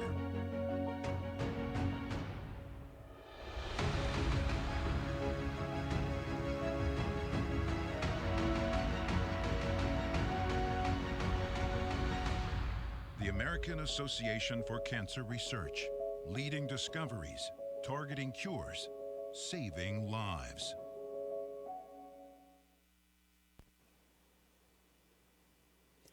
Please welcome Dr. Raymond Dubois, past president of the American Association for Cancer Research and dean of the College of Medicine at the Medical University of South Carolina, here with author and journalist Charles Graber.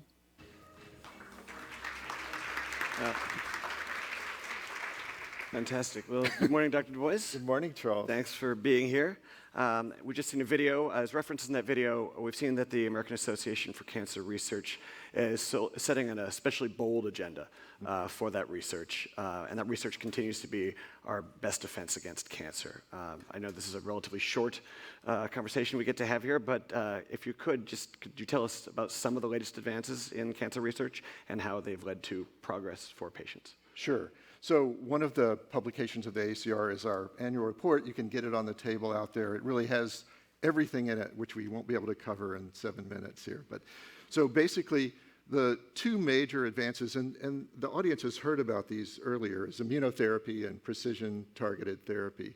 Immunotherapy is just really taken off because you can use these so-called checkpoint inhibitors to unleash the patient's own immune system, which then attacks the cancer, destroys the cancer cells. It's worked really well in some subsets of cancers like melanoma and others. But clearly, there's more work to be done, and that's why we want to support the research, because we need to understand why all tumors don't respond and why some become resistant, and all of those things require a lot of extra research to develop. And I think one of the lessons from this immunotherapy that we haven't talked about so much is that a lot of the basic tumor immunology was done in the late 80s and early 90s, and those discoveries led to the translational science and clinical science that led to the product that was approved in 2011 for checkpoint inhibitors. So we have to be patient and fund that basic science so that you can get across the goal line. And then lastly, one of the other things that we're coming to understand is that tumors that have these molecular changes or the drugs target that change, and so they can be used for a number of different tumors if they have that particular problem. So there's these NTRK fusion in some tumors, salivary gland tumors and others, that produce these TRK proteins, and then there's inhibitors that are very effective at treating that, and there are a whole class of different tumors that could be treated in that way. There's so much to cover in this, and as mentioned, we've got great resources from the AACR, including the AACR Cancer Progress Report. I know there's a giant version available outside. You can take a look at that. That's an annual report that's released each September. The AACR also has a wonderful magazine for cancer patients and their families called Cancer Today. I'd recommend taking a look at that if you haven't. But talking about that report, it's a comprehensive overview of the remarkable progress that's made against cancer just in the last 12 months. What would you like to highlight from that report? Yeah, so some of the things that I think are remarkable, in the last 12 months, 16 of the 17 new cancer drugs were approved. Overall, the cancer deaths have been declining since 1990. Dr. Glimcher talked about this earlier. But one of the remarkable things this year is that they've declined also in African American men. Not as much as we would like to, but at least they're not going up, and there's a change in the curve there, which we need to continue to improve on. And then really good news is that we almost have 17 million cancer survivors, which is a new record, and we want to see that number go up over time. And then there is going to be a breakout session sponsored by AACR at 11:25 in Ballroom C, talking about patients partnering with scientists to try to improve the progress and accelerate the progress. And I should mention, you wrote the breakthrough book on immunotherapy, so already know a lot of the answers to these questions. Well, thanks for the plug. Appreciate that. Back to the report, though. It's also a tool for advocacy, right? Right. It's an education resource that's used by everybody, including members of Congress. And so I'd like to focus on that for a minute. I know that the ACR is committed to advocating for increased annual funding to government entities that fuel the progress against cancer and improved public health, including the National Institutes of Health, National Cancer Institute, U.S. Food and Drug Administration, the Centers for Disease Control and Prevention. Why is it so important that we get this funding? Are we doing enough? And how does that affect cancer outcomes for patients? Well, I'm glad you mentioned that, because the report is definitely used a lot for advocacy. When AACR decided to start doing the annual report, there was a lot of discussion about should it be annually or every 2 years or 5 years. And then I think the smart decision was to go annually because the progress is so rapid, and Congress really waits for this report. So I think it helps the staffers and others in Washington understand what's going on and what needs to be supported. The sad thing is that only about 11% of applications that go to the NCI are funded. So there's a lot of research applications that are left unfunded and scrap heap on the floor that really are proposing some very important basic science, some very important experiments that need to be done, but we don't have enough funding to support all of that. So that is really crucial to try to improve the. You think when you have billions of dollars, that's enough to do anything. But this research is very expensive. We're using a lot of different technologies you heard of in the previous session, a lot of artificial intelligence and other approaches, and it's just much more expensive to do than it was 10 or 20 years ago. So we need more funding to keep up with that progress. And we need to fill the basket of all the industry partners to have enough of that basic science so they can take it, develop a drug, and then make it available to the patients. Right. Can we talk a little bit more about basic science here and the importance of it? When we think about cancer research, what we want is a cure to pop out of a lab, right? We want something that we can use, especially as patients. We're all patients or love someone who is. And so much of what that we're funding, of course, isn't just that end product, right? It's something fundamental. Can you speak about the importance of the relationship between those two things and why you can't have one without the other? Yeah, it's extremely important because you have to have that discovery, and the discovery of the checkpoints is what led to the development of inhibitors that led to patients responding and potential cures. So when I did my postdoctoral fellowship at Johns Hopkins, I worked with a professor who discovered what we call restriction enzymes. There are enzymes that can cut DNA at specific DNA sequences. And who would think that that would be useful? But that led to the possibility of sequencing the entire genome. And obviously, he got the Nobel Prize for that discovery. But that was a very basic virology study looking at enzymes made by bacteria that cut DNA at specific sequences.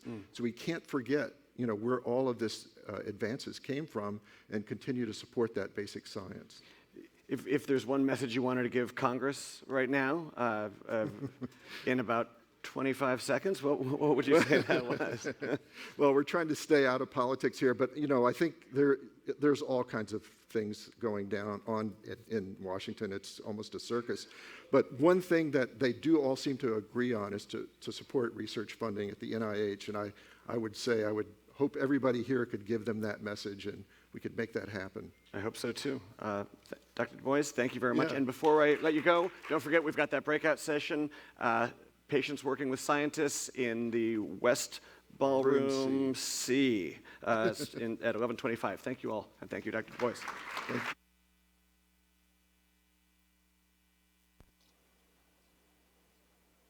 For a conversation on how your data could save your life, please welcome Dr. Dara Richardson-Herron, Dr. Andrew Norden, Chief Medical Officer at CODA, and Kathy Giusti, founder of the Multiple Myeloma Research Foundation and co-chair of Harvard's Kraft Precision Medicine Accelerator. Here to lead the conversation is the Atlantic's James Hamblin.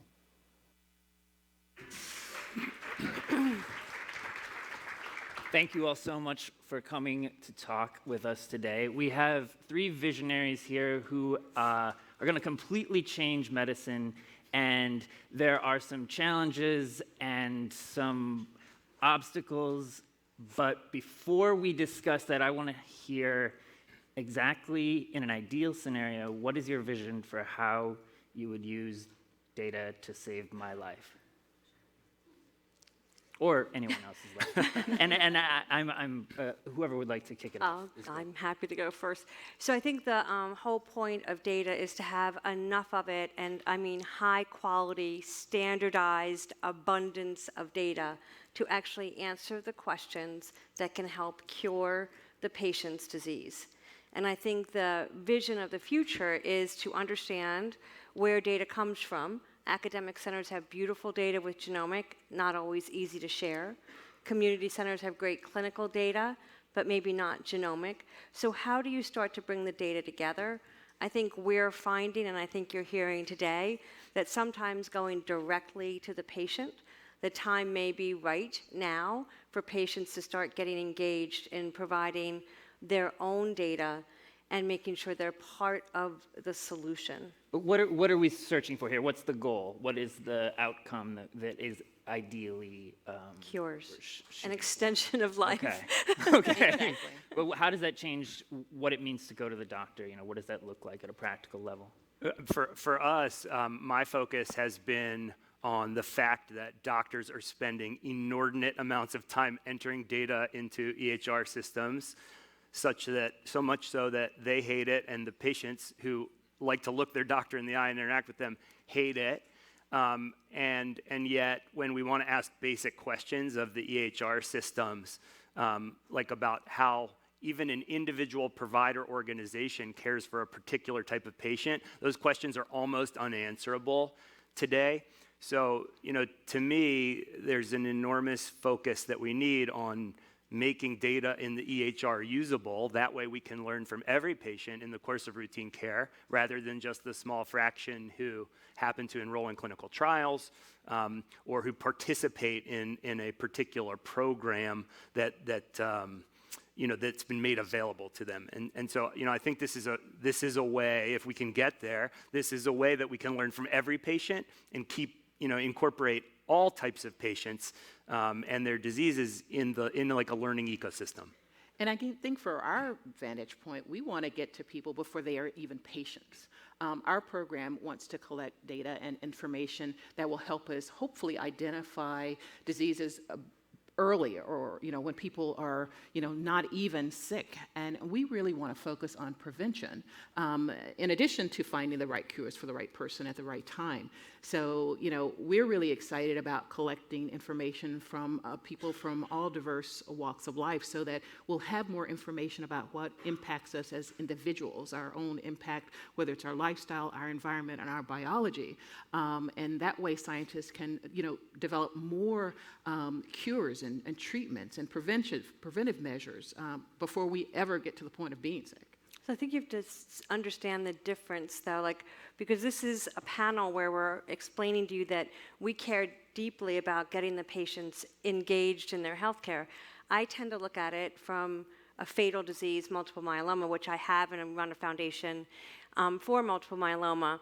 And Dara is looking at it from healthy subjects who are not always so healthy, right? Mm-hmm. So the whole point of it is to come together, because the thing that we all share is that as patients, we don't always understand. We don't treat our healthcare like we do a regular consumer. If you are literally out there buying your goods and services in the retail sector or other things, that's not how we treat our healthcare. You heard it on a previous panel. We kind of talk to our doctors, we want them to like us, but we are paying the healthcare system to get really good care. I think now as we move forward, now is the time, and I think that's why this is an exciting time. I don't think any of us would have said to you 5 years ago, oh, put the patient at the center, they're ready for this. But what has changed is, in our surveys, 90% of patients will give their data to help with treatment options. 60% of patients are looking at their portal from their center, so they're getting used to looking at data. And now when you look at things like blood biopsies, you don't have to go to an academic center to get your biopsy done. We can actually go to your house with a phlebotomist, pull your blood sample, and get it sequenced. So these changes are making it this amazing time where we can pull the data directly from some of these research organizations, as can all of us do it, but we need partners like CODA to help us pull in that EHR and make sure the data goes to a very safe place. And so this long-term vision, for how you're saving my life is that I might be able to go to my doctor and get a more specific treatment regimen, be diagnosed earlier. What is the ideal outcome of all this work? I mean, I'm sure we both have different but complementary answers to that question. Today, if you're diagnosed with cancer and you sit in front of your doctor and say, how many patients like me have you seen in the last year? The doctor's going to make up a number. And the truth is, the doctor's not going to know. Well, a good doctor will say, I really don't know, because that's the truth. And so, I think we live in a reality where a tiny fraction of patients with cancer participate in clinical trials, depending on what you read, 3, 5, 8%, small number. And we don't learn much from all the other folks who are diagnosed and may be cured and maybe die of their disease. Whatever the case may be, we don't learn from those people. So, I think as an industry, we need to be laser focused on how do we learn from the rest of people. So when a patient says to their doctor, how many patients have you seen like me? What worked for them? What didn't work? How am I going to feel? That the doctor can actually answer those questions in a data-driven way, and that's absent today. And certainly that's one of the hallmarks of our program. We're looking at diversity at scale. We want to make sure that all populations are represented, not just racial and ethnic minorities, but minorities of all kinds, socioeconomic, educational, rural, sexual and gender minorities, because in order to have the data that Andrew is talking about, you have to have the participants in the studies and in the research. And we all know that most of the databases right now consist mostly of Caucasian and male. And so it's, many of the medications that all of us are taking were not designed for racial and ethnic minorities and other communities. So that's what our program is hoping to do, is to learn more about, the lifestyle, environment, and biology of people from all walks of life so that everyone can have access to better treatment. So data does two things. So if you're watching it, it may be, for example, multiple myeloma, which skews older male and African American. We have been able to generate a very significant database, and within our own database where we do genomic sequencing, immune profiling, it's longitudinal, it's clinical, it has everything in there, and anybody can use it. What we have found is we need to use data to teach all of the community of the 11 drugs we've had approved and all the progress we've made. How should they be using those drugs? Should they use 3 drugs instead of 2? Should they move to transplant or not? So we have to take all of that and teach everybody how to use it. But we can also go into our data set and actually study the African American community and understand that their myeloma looks different than somebody else's myeloma. And it may be that they don't have as high-risk myeloma. Once we know that, we then again have to teach everybody how to use that data to teach those patients. So it becomes super specific. Like if you're a high-risk patient, you really need to know your genomics, you eventually need to know your immune profile, and all the data that you get is more advantageous on your personal journey. But you also want to see the data in context to everybody else's data out there too. Yeah. But even those drugs that Kathy mentioned, most of them have not been tested on African Americans, even though multiple myeloma is more commonly found in African Americans. So, that's what we're trying to do, is to make sure that, people of all races and ethnicities participate in research so that they could potentially benefit from the cures. Right, okay. So to bring it back to the patient perspective, I'm convinced at an intellectual level this is a great idea and that there could be benefits in the long term to all sorts of people. But what a doctor might be asking from me right now is something to give some data that I don't immediately see a return for me personally on. How do you navigate what sounds like it might require some sort of spirit of caring about someone greater than just myself? So I think in a situation like that, and I think we're all wrestling with this area, which is now you have the data, now the clinician has the data, and now we're in a situation where we're trying to give the data directly back to a patient. Our mantra is if the patient has given us their sample and we've pulled together their data, we need to give them the report. Now what happens is, and there's a number of us working on this together across all cancers up at Harvard Business School, what are you returning directly to the patient? What does the patient see? What does the doctor see? How do you bring in, like we had to bring in an entire call center at the MMRF just to make sure we can answer those questions. We have to have genomic counselors. But I will tell you from all the advice we've been getting, return of results always comes back to what is actionable versus what is not. And so you always have to be careful. There's a little bit of gray area in there in terms of what some people might think is actionable and what is not. But you have to do it as a pilot, and I think that's what I like about all of us as well, that we kind of work at this from a fatal disease standpoint, and then all of us is doing it from their perspective. And what I like about working up at Harvard is we bring these groups together so we can learn from all of us and they can learn from us. At the end of the day, I will tell you 2 things, though. It comes down to engaging the patient to sign up and be part of all of our programs and to trust us as research foundations or as all of us to engage with us, get the samples, give the data. But it's also about retention, because if you don't keep the patient longitudinally, you don't get the best of data to understand what happens in the disease. Right. So that's exactly what I'm interested in. Why should I trust you? And I do. I mean, I totally do. I'm just playing devil's advocate here. We're doctors. Okay. Wow. It's a joke. It's a joke. So I would just make 2 comments. I don't think persuading patients to be altruistic is a problem.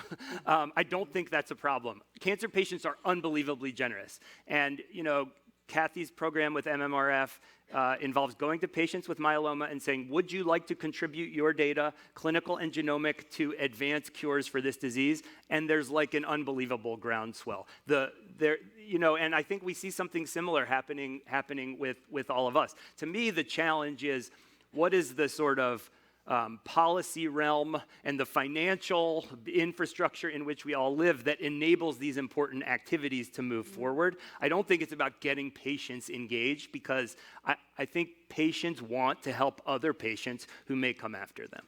And that's true, but as I mentioned, we're focusing on people before they're ever patients. That's fair. And so there's not that same determination and drive to get involved and engage. There are many communities across the nation that we have to convince why it's important for them to be involved in research, and with good reason.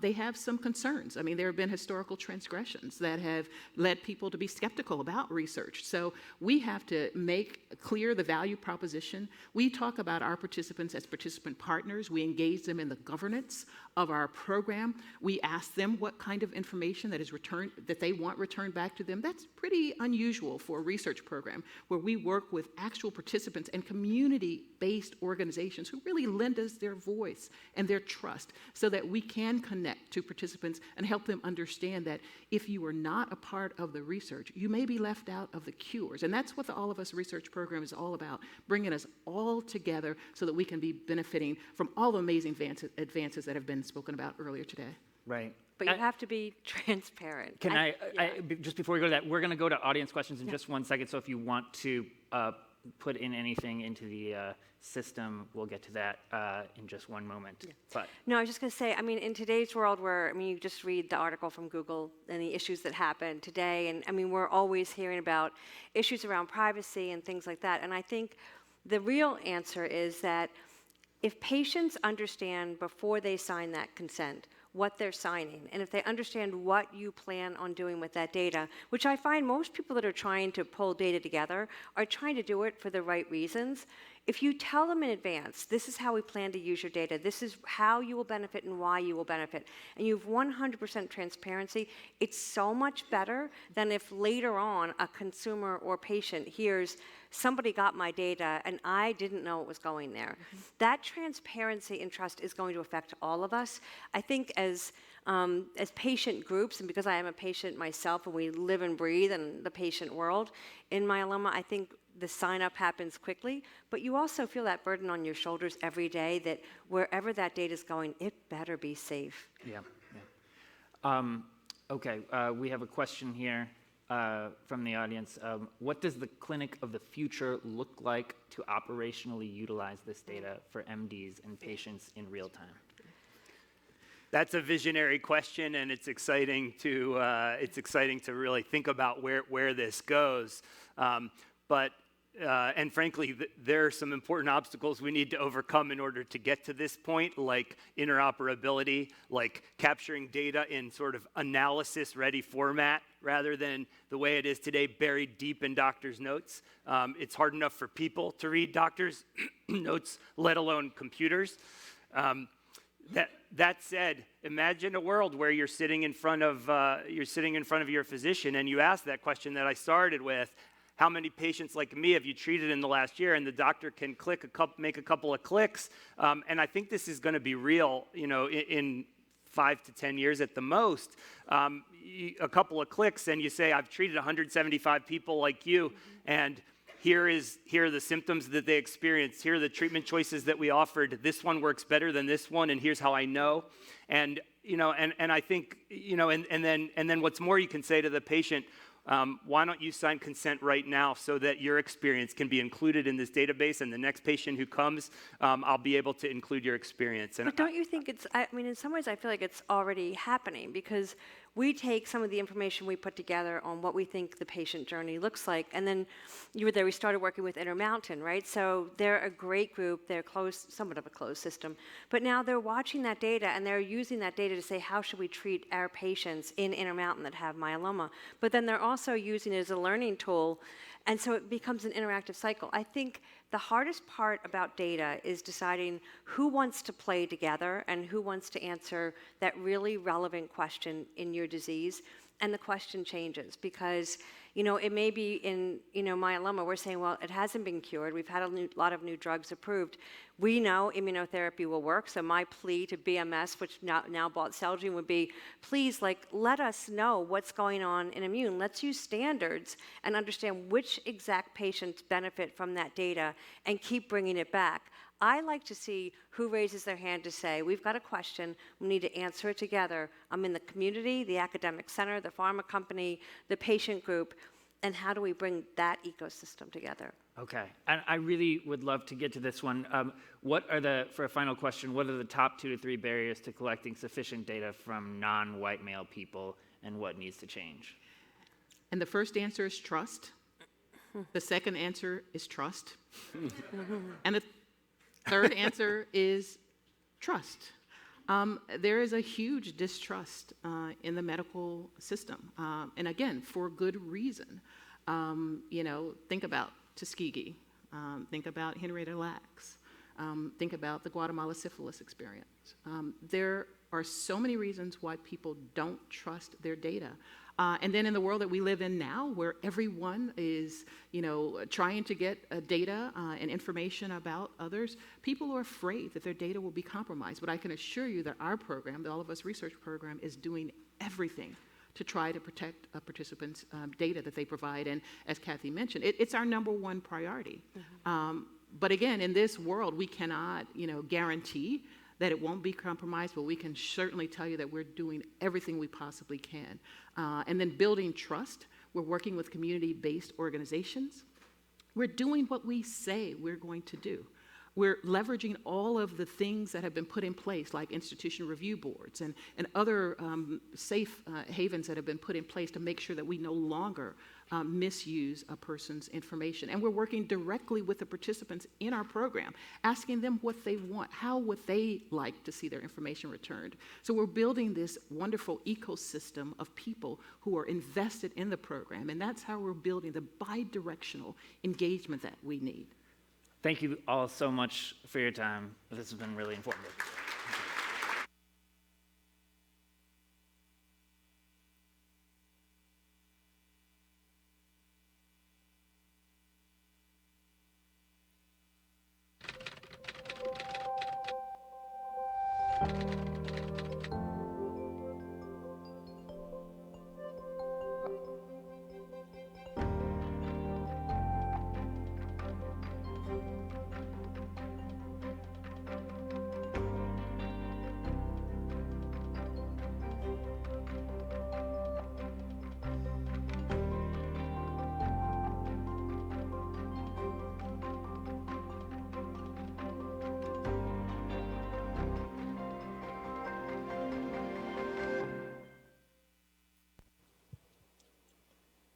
Here to discuss a preventable cancer, please welcome Dr. Marshall Posner, Director of Head and Neck Medical Oncology at Mount Sinai's Tisch Cancer Institute, and Marcia Cross, actor, HPV educator, and anal cancer thriver.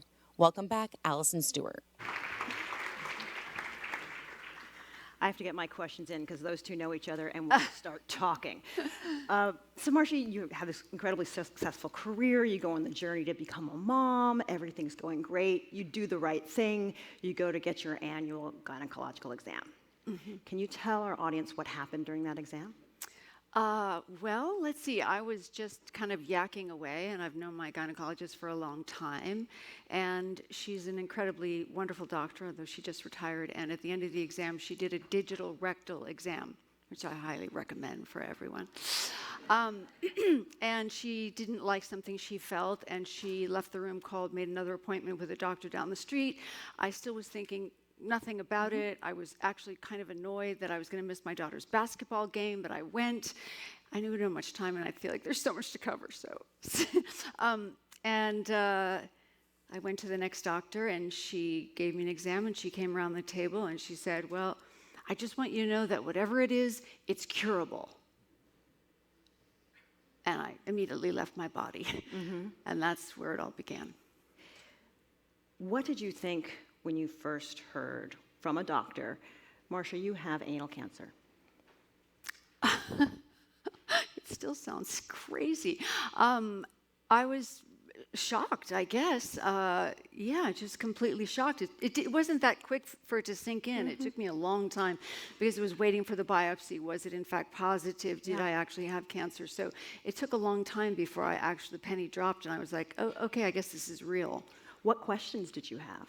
And where did you go for answers? I had a lot of questions, and I went on the internet. I used Dr. Google a lot, and I learned pretty much everything I needed to know from that. And what I was mostly concerned about were side effects, and people that were writing on the internet were really open and honest about that, whereas when I went to the doctors, it was kind of downplayed. So I was glad that I had that information. How did people react? How did you decide you wanted to tell people about your cancer? You know, I just want to say something to Dr. Posner. Is that okay? He's coming next. Oh, he is? Okay, Yeah, I'm so conscious of, Well, at first, my concern was not to worry my parents. And so I didn't want to tell them until I was through it. And then as I was going through it and read everything I did, and what I found out was that people with anal cancer were mostly dealing with gobs of shame, lying about it, and then learned everything I did about HPV, I thought, oh dear, I can't not help. So I thought, well, I'll do this People magazine article, and that will help. And it did help a little, but there's still so much more. And so I kind of got dragged into this because, well, as you'll get to, my husband had throat cancer, and a decade later I had anal cancer, and so here I am thrown into this maelstrom of the HPV world. Dr. Posner, can you explain to folks how you know Marcia? Pardon me? Can you explain how you know Marcia when you first met? We met about 10 years ago when her husband had oropharynx cancer and came to see me in Boston, where I was in charge of the head and neck program at Dana-Farber Cancer Institute. And we devised a treatment plan for him that he was able to receive in Los Angeles with some physicians I knew who were very capable and thoughtful. And he underwent a course of therapy and was cured. Yes, thank God. This is an odd question, but doctor, what is the most misguided question you've been asked about HPV that lets you know that people don't understand? Somebody once asked me if being licked by their dog could transmit the virus. That was one of them. Why don't people know more about it? Well, I think first it is the disease that causes, the virus that causes cervical cancer, anal cancer, penile cancer, and tonsillar base of tongue cancer. These are wet areas in the body, and the virus doesn't spread through the bloodstream. It's really spread through secretions. And people don't really know much about it because it involves primarily genital areas initially. And there's, as Marcia said, there's a lot of shame involved. And when you think that this is a disease that's transmitted by physical contact between people, and that's often intimate contact, then there is a shadow of shame that's involved. The good news is that there is a vaccine that can prevent getting the virus. And the bad news is that everybody's infected with it by the time they're in their 20s. You don't have to have actual sexual contact to transmit the virus. It's transmitted by saliva, by secretions, by kissing, by saliva on your hands if you touch your body in any way, which we all normally do every day. So it's really, there are specific populations that have a very high risk of developing it because of the immunosuppression that associates their diseases. So people with AIDS, for example, have a high rate of cervical cancer among women and anal cancer among men because of the immunosuppression. But generally, we don't know why people actually get the virus, get the cancer, in those people who aren't immunosuppressed. It's, at this point, still a mystery, and 80 to 85% of the people that get it don't have some other underlying root cause. They're just normal people who have a normal life and have normal intimate relationships, and this is what they get. From your experience, what is something that the medical community could do to help people know more about HPV? What is something that communities could do, schools could do? Well, I'm not an expert in that, but I can tell you that what we have at Mount Sinai is a great pediatrics program, and we've reached out and have the highest vaccination rate in young women in East and Central Harlem, and that's all because there's a real interest in a program to do this. The highest vaccination rate, higher than the vaccination rate in the United States or in New York City. And in fact, I think the schools should have programs in this and should advocate for it. This is a very safe vaccine that has no side effects that I'm aware of. In the randomized trials that were done, all the side effects were equally shown in the placebo group. So much of the nonsense about people fainting or having other side effects is very, very misguided. This is a great vaccine, and it'll eliminate this disease in 30 years. I'd like to just jump in and say that, while that may be true, there are generations, my generation, maybe the generation, I'm in my late 50s, the generation before me, maybe one or two, and the generations don't know about HPV. And the reason that's a problem in my eyes is that HPV is on the rise with postmenopausal women, and that's precisely when they're backing off from pap smears. A friend of mine who's 62, no new sexual contact, by the way, either. This is something, a virus that can lay dormant in your body. You have no idea. She'd never had it, an abnormal pap smear. And so I think we need to educate that population that they need to get digital rectal exams and take any symptoms very seriously if they think they have a hemorrhoid, or with men if they think they have a lump on their throat. Maybe educate dentists, have a plan in place with all gynecologists that they all do digital rectal exams, because we kind of have this thing of like, whose department is it? So I feel like there's a lot of education. I mean, there's a lot of emphasis given on the vaccine, but I also feel like we have to look at the older population and make sure that they don't fall through the cracks. Pardon the pun. Doctor.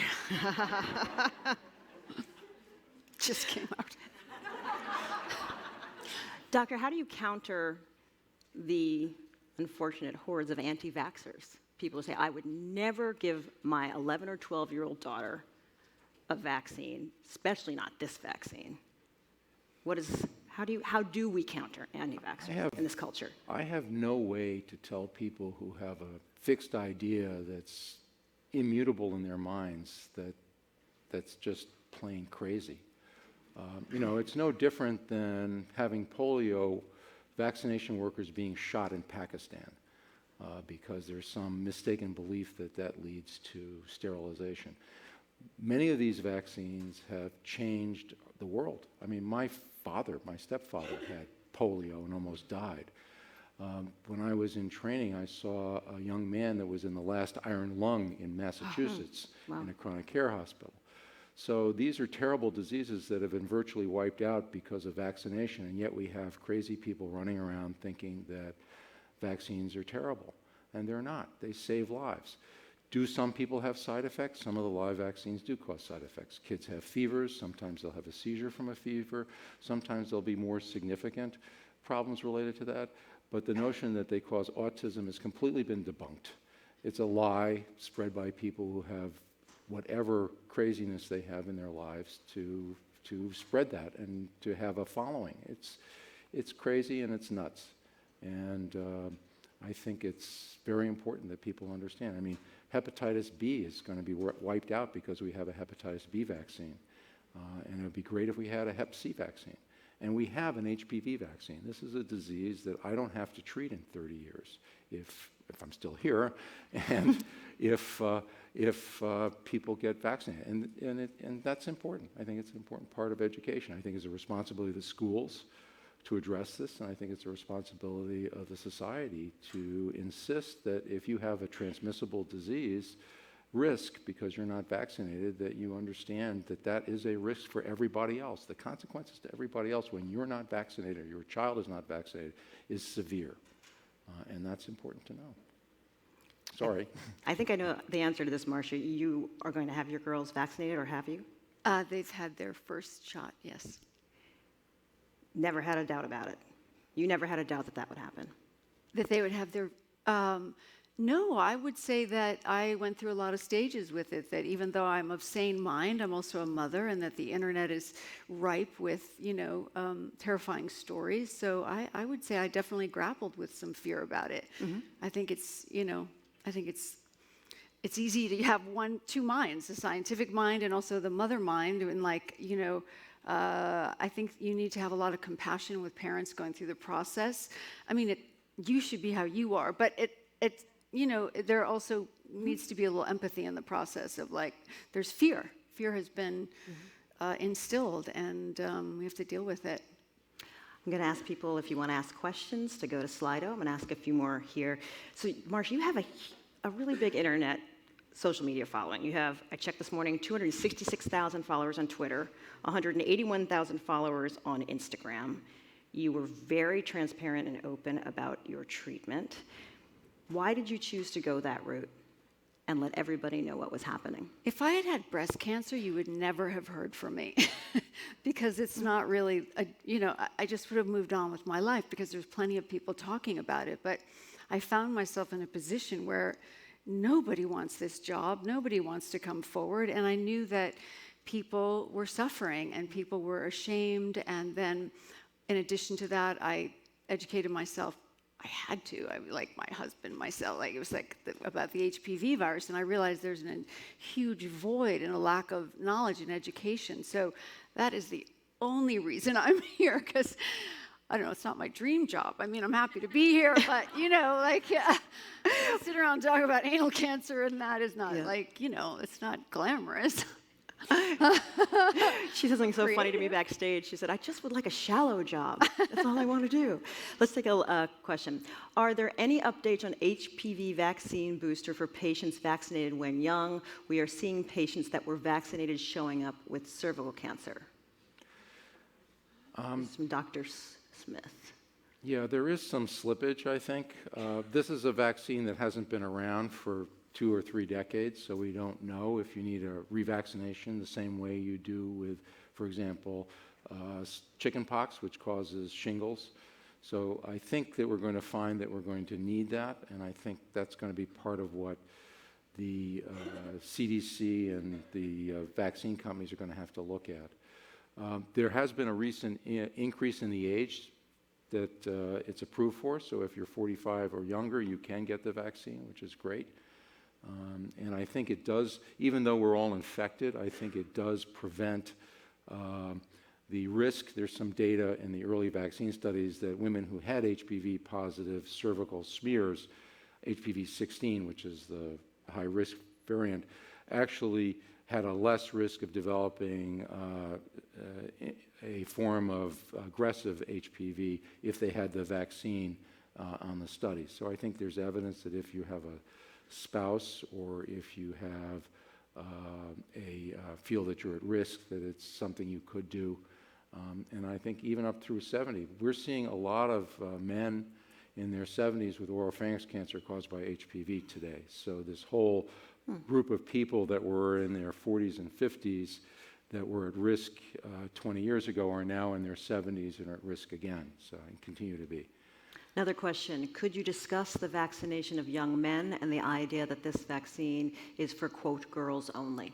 This is a vaccine for men and women.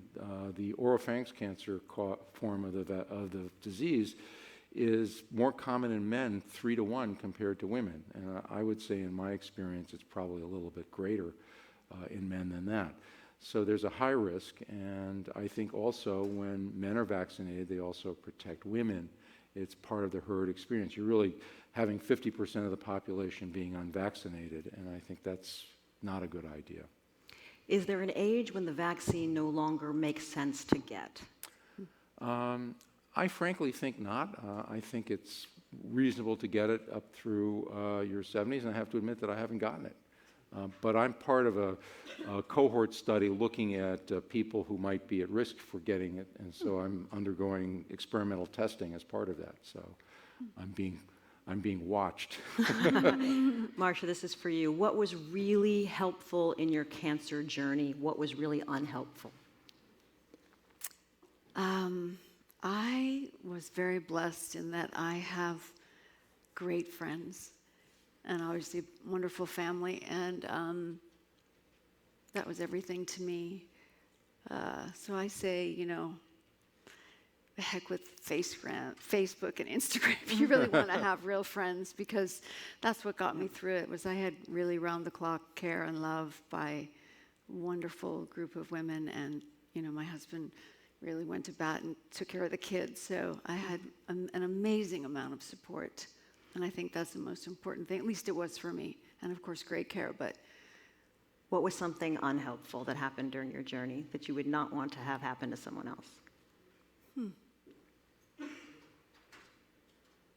I think what's really hard, and I spoke to Dr. Posner about this, is that the way medicine is right now, it's like we're body parts. So the radiologist does this, and the next person does that, and there's no holistic system in place. So the doctors kind of look at you like a body part. And I was saying, I asked about a symptom, and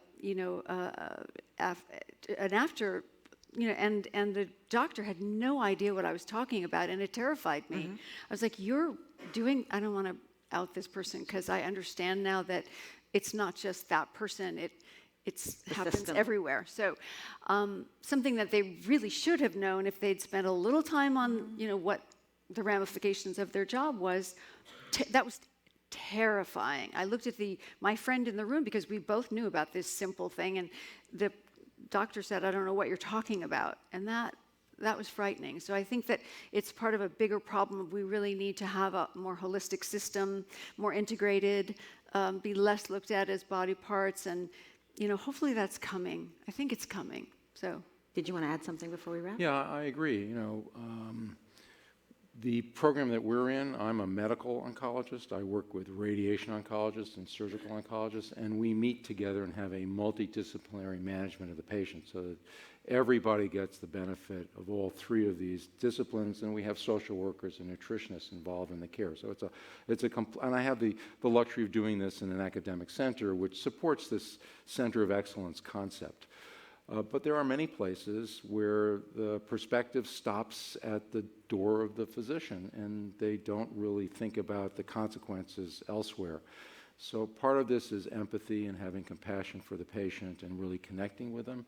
And part of it is really trying to understand the complete picture of what we as physicians are doing to our patients and what they're going through. So it's a lot of hand-holding, talking, and helping. And, again, doing everything we can for those things we can do things for, and supporting where we can't.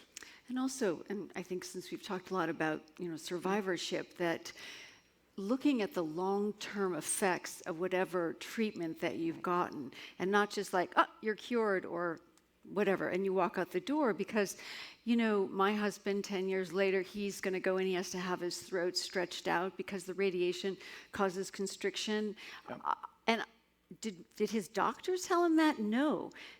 I had people on Instagram write to me and say, make sure his carotid artery is not being smothered because my husband had throat cancer and he passed out. And these are all true things, so thank you to all those people.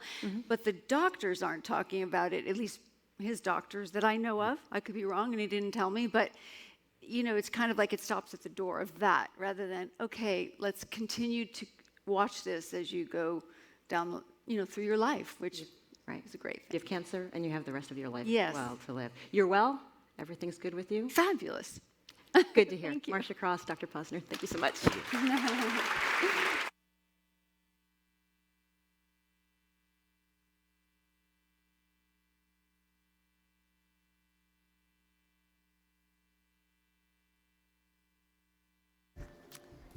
Thank you so much, Marcia Cross, Dr. Marshall Posner, and Allison Stewart. This has been a magnificent morning. The science, the medicine, the meaning of language, and the patient experience. In a moment, we're going to have a special performance too. I'm actually the warm-up act while they're setting up. First, I want to tell you what's going to happen before lunch. We're heading to a series of breakout sessions, all listed on your breakout agendas. These sessions are produced by our generous underwriters and provide you a chance to explore conversations that spark your interest. You can watch Moments of Joy, a documentary. Quiet for a sec, guys. You can explore a documentary about pediatric cancer produced by AFLEC. Explore how patients and scientists can work together to beat cancer. It's a session produced by the American Association for Cancer Research. Learn about the push to advance precision medicine in a session produced by Amgen Oncology, or attend a discussion on survivorship with Bristol Myers Squibb. After that, we're going to feed you a good lunch, a very healthy and delicious lunch, a great time to connect with one another. And this, by the way, this ballroom is going to be closed during lunch, so take any belongings that you need with you, and we're going to be back here at 1 o'clock. And now I have the pleasure of introducing two members of Broadway Inspirational Voices. First, a little background. 15 years ago, Michael McElroy was witnessing enormous sorrow from the AIDS epidemic, sorrow that he felt he could ease with music. So he gathered friends, he formed a choir, and produced a concert for people in the Broadway community who were suffering. In a little more than a decade, Broadway Inspirational Voices has grown into a thriving nonprofit. Its mission is to transform the lives of underserved youth through music and arts education.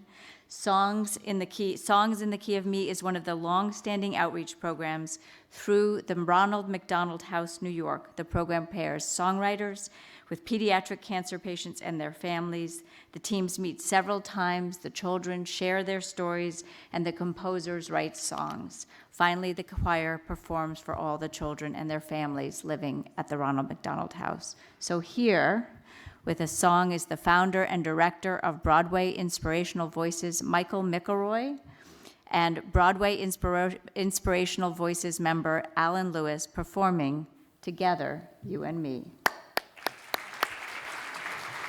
Thank you. Thank you to the Atlantic for having us here. As you just heard, Ronald McDonald House, New York, is celebrating its 40th anniversary this year, and this is our 8th year with them. And we, in our outreach program that just ended in September, composed our 40th song for them over our eight years. As you know a little bit about the program, we match children with pediatric cancer with a composing team who hangs out with them over a period of weeks and then goes away and writes a song celebrating the stories that they've told in their lives. About 4 years ago, we recognized another need, and we tried to fill that need through the power of music. So we added 2 more composing teams a few years ago that specifically focus on the sibling or siblings of the child that is receiving treatment. So much of the time, the family is focused on that child and his or her well-being. And so we wanted to create a moment, a musical moment, where we could celebrate the sibling or the siblings who were there as well, to just shine a light on them. And so the song you're going to hear was written by our first Australian composer, and their communications happened over Skype until she arrived. And the song is for 2 brothers, written with Indy, who's the composer. And the brothers' names are Eric and Juan Angel. And they're the older brothers to sibling Elliot, who is battling pediatric cancer. And the song is called Together, You and Me, and it is their perfect day that these 2 brothers would spend together. And they're also best friends. So this is the song. I hope you enjoy it.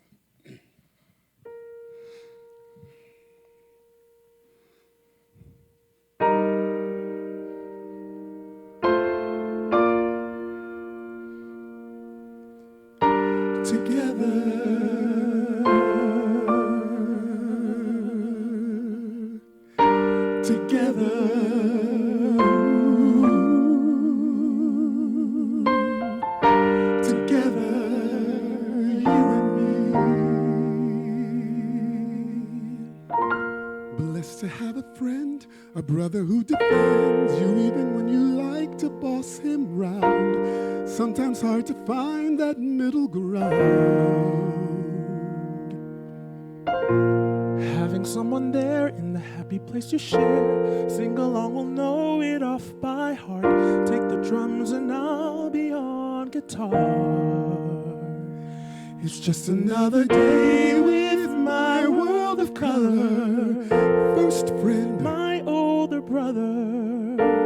Living in a mansion we created, flying hand in hand to places we have yet to see. Australia and Italy. That'll be our favorite day together, you and me.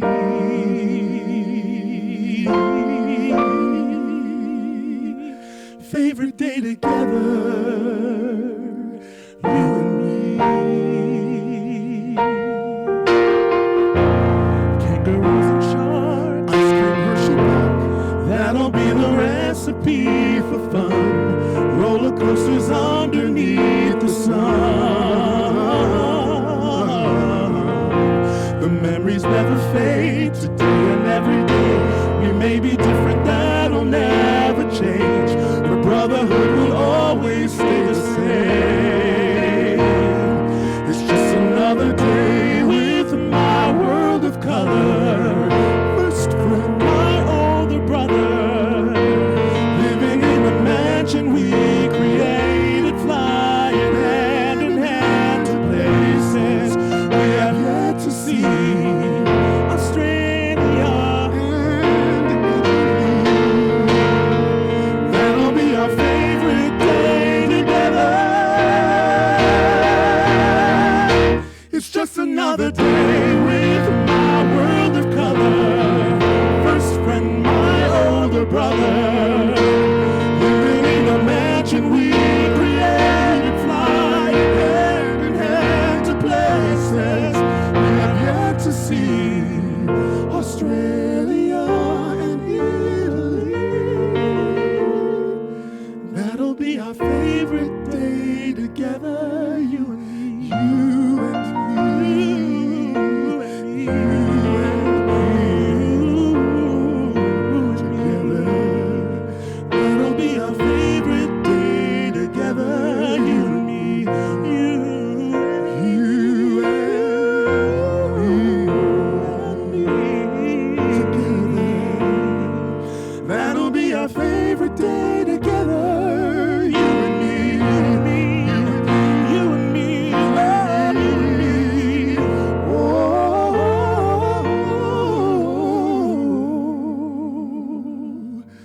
that'll be our favorite day together, you and me. You and me. Together.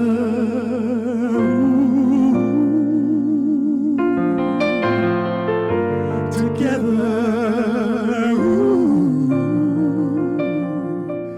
Favorite day together, you and me.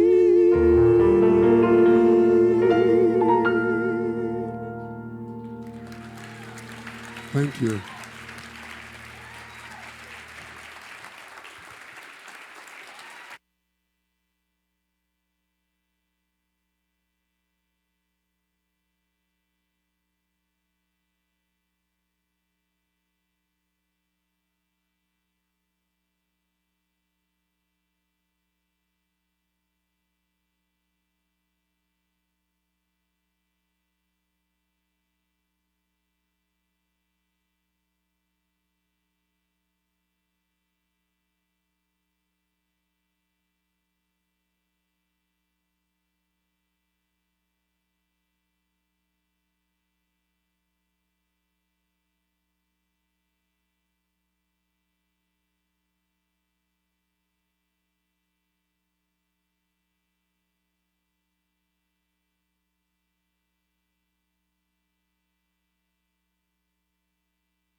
Ladies and gentlemen, please take your seats. Our program will begin momentarily.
We can probably get house lights.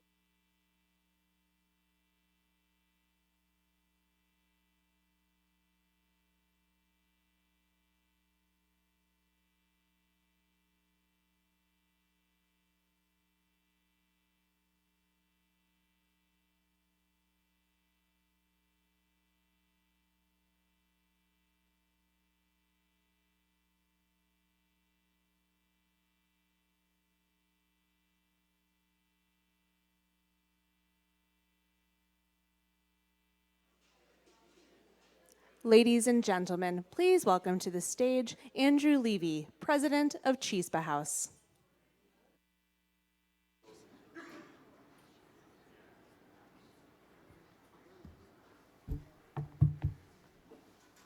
Hey everyone, how's it going?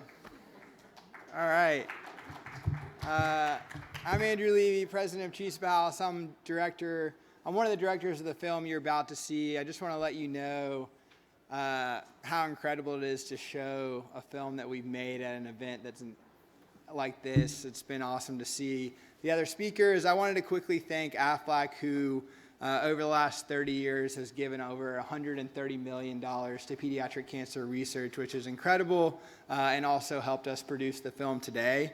I have a simple message for you, and that's that you have the power to change the world. And sometimes that can be an overwhelming thought that you have to affect 8 billion people. But as you'll see in this film, that power can come in the impact of just one individual person. So as you watch this film, I'd like you to think about the moments of joy that these children provide you, and then go about your day and share those with others. So thank you very much. Here is Moments of Joy.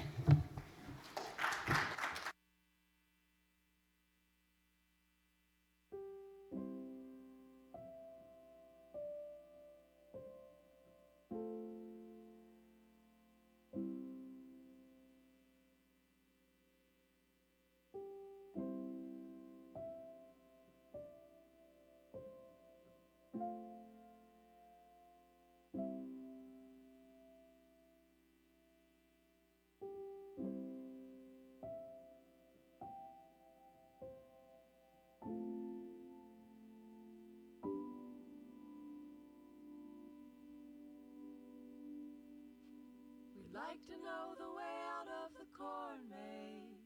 Please tell me and my friends, 'cause we're all ears. We paid her $7, but we're feeling pretty shocked, and we might not leave here for a year. I did not leave here for a year.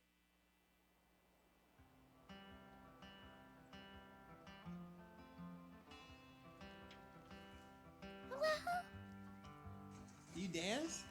Shake it one time. Give him a wiggle. Like right here. And Expert. It's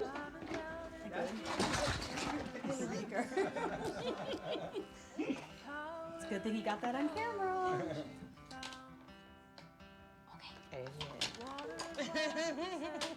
You got a rock. My mommy you plate. got a cupcake, and you got a pebble.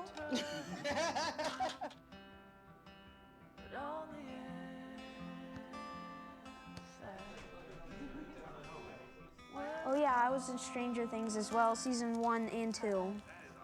Yeah. Radical. How many days did you study for your test? 2. 2 days. Did you know any of the information before taking your test? Why? In school. Because you haven't been at school. And what did you get on your test? 80. An 80. So we're headed to go see Dorsey. I thought it was appropriate before Jody died, and we were just talking about her things. She asked me what would I do with her horse, and I told her I would keep her horse. Her temperament is pretty much similar to Jody's. She, sometimes she's nice, sometimes she's not. Hey. Go back, babe. This is our historic district of Columbus. It's our village. It's where we live, we work, we play, dine. But this is 1234 Broadway. Like I told you, it's very different from the other buildings. It's very bright and happy, and because we're very happy, cheery people. So.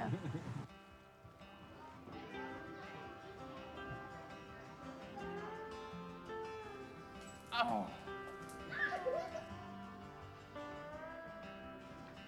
I think this film should be about support, uplifting each other who's going through, different obstacles in life.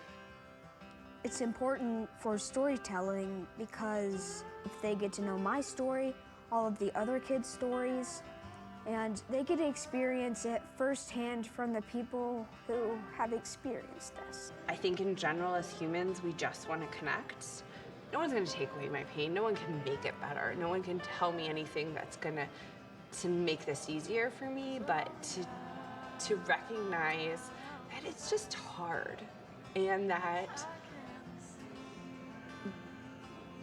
unimaginable pain of watching your child suffer, no one can take that away.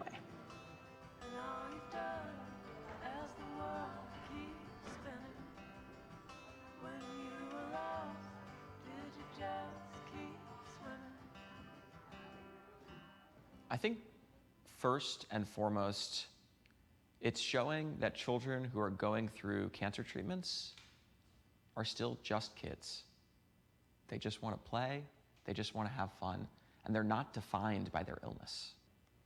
It's showing just that one smile, that brief moment, and showing how each and every one of us can do something to give children that moment.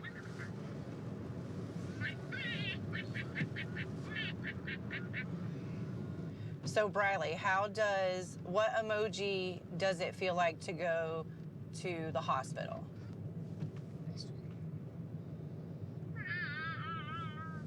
Okay. How does it feel to see Miss Jessica? Miss Jessica works with child life.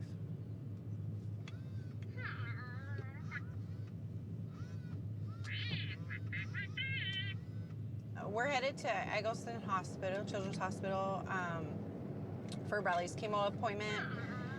Briley will be sedated and put under an anesthesia to get chemo in her spine, and they'll take out a sample to make sure that no leukemia has gotten into her central nervous system.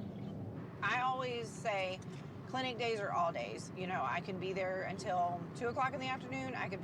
We've been there sometimes till 8 o'clock in the evening. It's just a very kind of go with the flow day because you never really know how it's going to end up. Yeah. Ailey turned 4 in September of 2017. You mean September 25th? September 25th.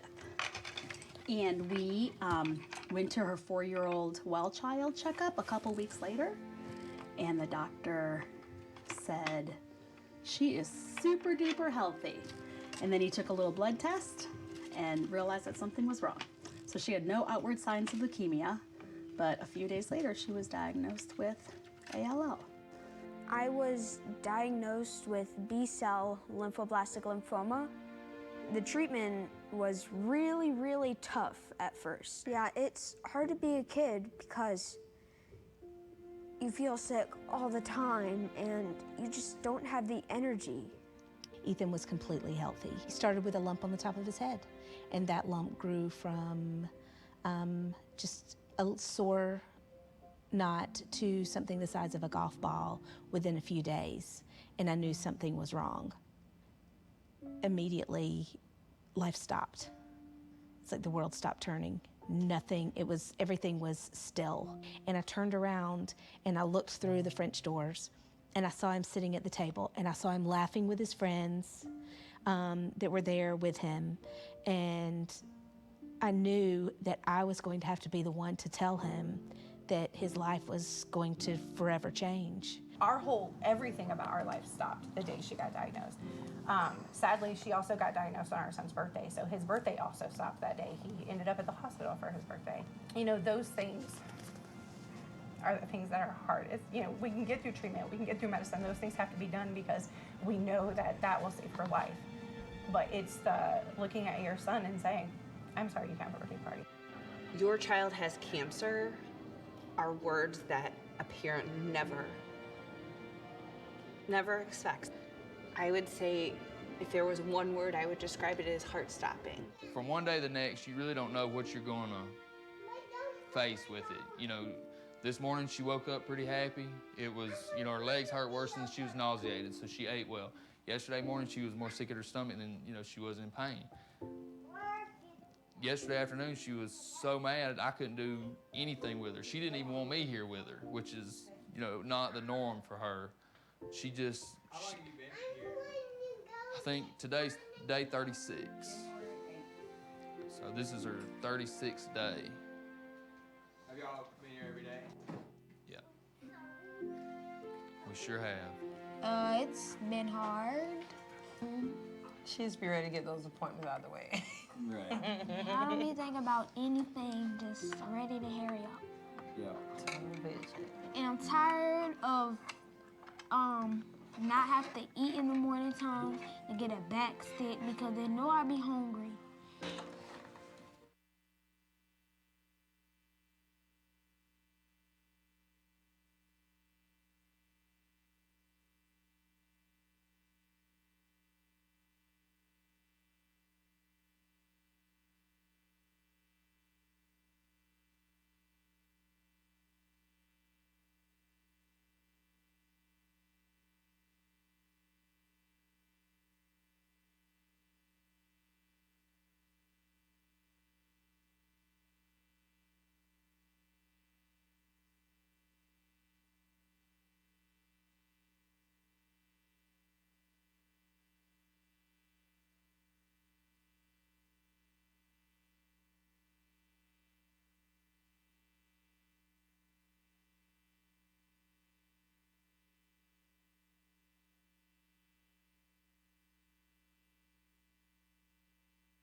Has anybody ever presented something before of their own, like a film or a piece of art? Yes, so you know how this is. It feels good. You want to give people a break to really take in the first part of the film so that we can really dive into the second half. Thank you so much. We spent a year on this film, going really across the country, meeting different families, talking to different children, and it really just started with the relationships between us and these different families. And as we met them, we said, wow, it's remarkable how incredible each one of these people affected is. And that's what really struck me the hardest as a filmmaker. And I'm at the bottom of the totem pole in terms of suffering through this project, but it was certainly a difficult one to make. But you realize that it's the best people in the world who go through the most difficult things. And so we just wanted to give ourselves completely to these families because they were working so hard to get better. We wanted to dive fully into whatever they wanted to share and their voice and their journey, because there's a lot of families out there, and this is what they told us, that don't get to talk to friends about their journey and don't get to speak on camera and do it all by themselves. So we really made this film for others going through this pediatric cancer journey to know that they're not alone, that other parents think the same things, that other kids are going through the same stuff. And so what we constantly were asking these kids and these families and these doctors is, what do you want to share? What do you want people to know about the journey that you wanted to know when it started out for you? And so that was kind of our North Star for this project.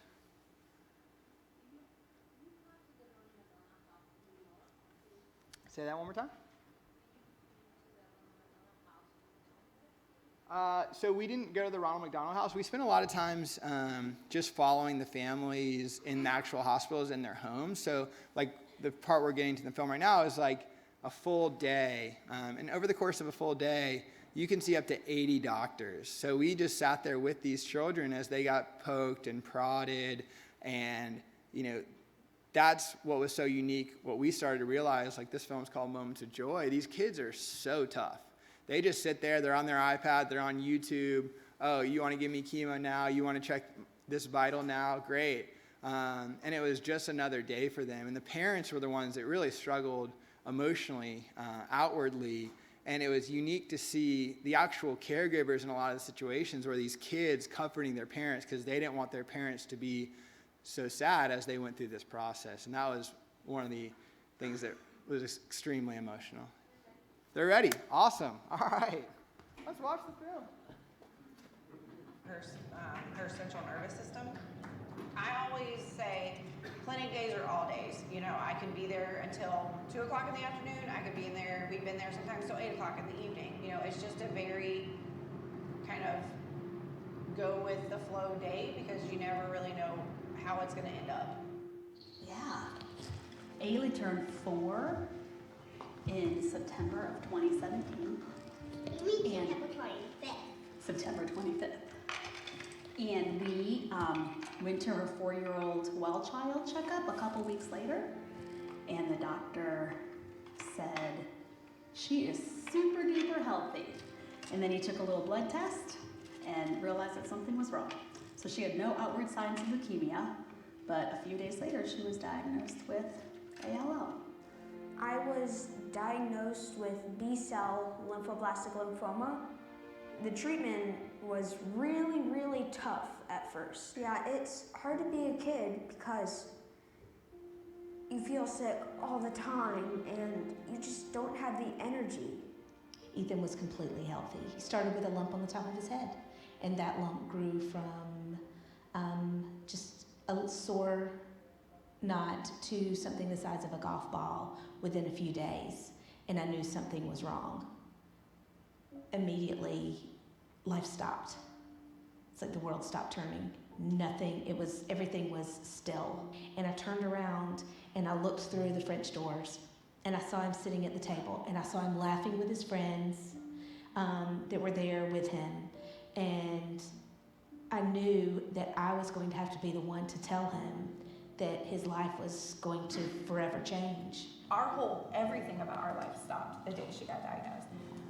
Sadly, she also got diagnosed on our son's birthday, so his birthday also stopped that day. He ended up at the hospital for his birthday. You know, those things are the things that are hard. We can get through treatment, we can get through medicine. Those things have to be done because we know that will save her life. But it's the looking at your son and saying, I'm sorry you can't have a birthday party.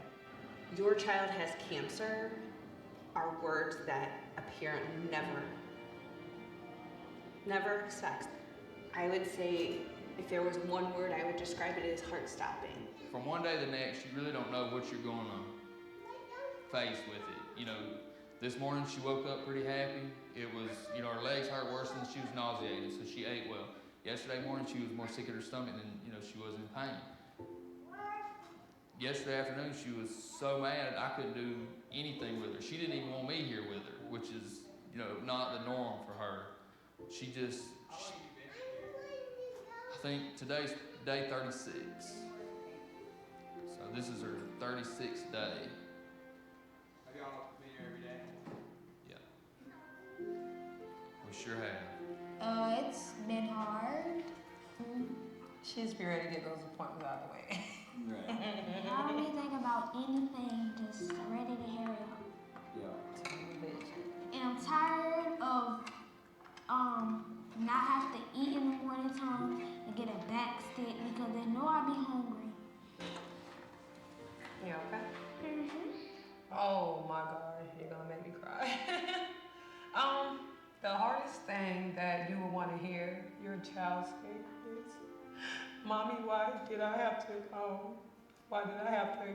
get cancer? Why did it have to be me? I didn't do anything." That's pretty much the hard part. That's the really hard part about it. Seeing your child going through and asking those questions, and you don't have the answer for them. You don't. There's no answer that I can give her. The only thing I can say to my baby is, I don't know, and don't worry about it, and we're gonna get through this. I was 12 years old. I was diagnosed with ganglion neuroblastoma. I mean, I remember laying in the bed and my dad just sobbing over me because he was praying he could take the cancer away. That was hard for me because I wanted to take the pain away from my dad, for him being the caregiver. You never forget that day.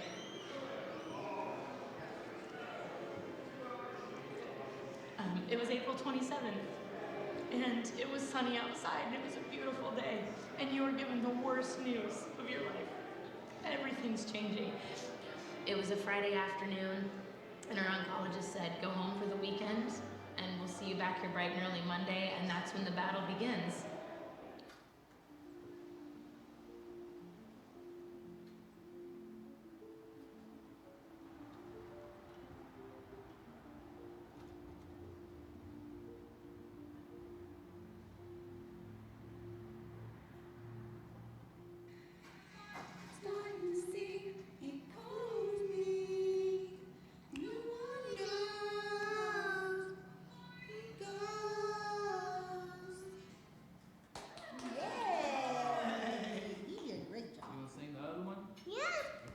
Letting them be a kid's everything. You can't. That's your main goal, is to make them feel normal. We do things as parents to try to make this as much as home as we can. Anything that will bring some sort of normal back into our life.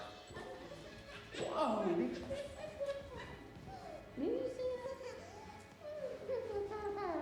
And let's just paint a picture of what it's like to go through chemotherapy. The average length of treatment is 1,000 days, 3 years. And the statistic for me that really stuck is that on your day of diagnosis, you see 80 different medical professionals, 80. So when you're a child and you're 3 or 4 years old and you go through this on a regular basis, those moments of joy can be so deeply powerful. All righty, let's go to room number 35. How are you? You doing okay? You doing okay? How's your grandson? You can't say that cancer is good because it's not. You can't say cancer treatment is good because it is not. But our journey has been good because of the people that have surrounded us, if that makes sense. You can't, there is nothing about this journey that is good except the people that you meet. Hey girl, you remember me from last time? You're just as cute as ever. Did you like it? You like that one? Mr. Mike always gives the best blankets because you're famous. You doing okay? Let me give you yours. Anything else you need to tell me? Questions, comments, concerns? No? All right. Well, we'll try to get you. What we'll do is, I don't know what time you're scheduled for downstairs, but we'll, if we send you down early, they might be able to get you out earlier. And then you can eat. Yeah, right. Do my best. Do my best. Yeah. Hi.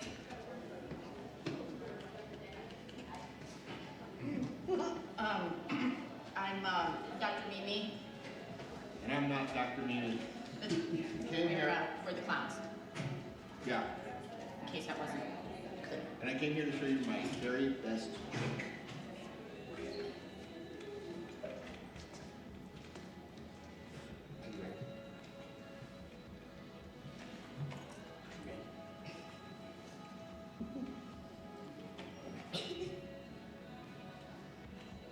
Still ready.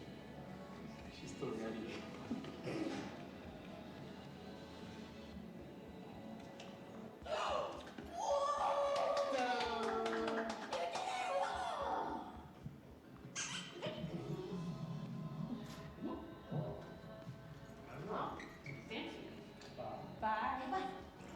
think everyone really cares about getting these kids healthy, but in the process of getting healthy, the goal is to keep them happy. How does she feel about getting access? She doesn't like it. But how does she feel about coming to the hospital? She loves it. Because they're our family. It helps her. I think that one of the things that I've noticed after working here for 23 years is that kids, unlike adults, have an amazing ability to remember mostly the good things about their hospital visit. We are able to provide a lot of good things, a lot of good memories for those kids, and I think that is vital. It's a joy to take care of children. Even when they're sick, they just want to feel better so they can go to the playroom. They just want to feel better so they can go to school or hang out with their friends. Well, even if there were cures found, you still have to have treatment. Things that have helped us along the journey have been things like art therapy and music therapy, and partially because they normalize. It's all in how you see it. If you see it as a horrible curse that you've been given, then that's how you're going to react to it, and that's how you're going to treat everything. But if you see it as something that you can use in your life to make a difference and to be a change for somebody else, then it takes on a whole different meaning. Your body is healing and fighting, and so of course it's scary. That positive energy of when the next arts and craft afternoon is, or when the next child life specialist walks in with a My Special Aflac duck, those moments, that's what's really special, because it's a distractor and it provides normalcy.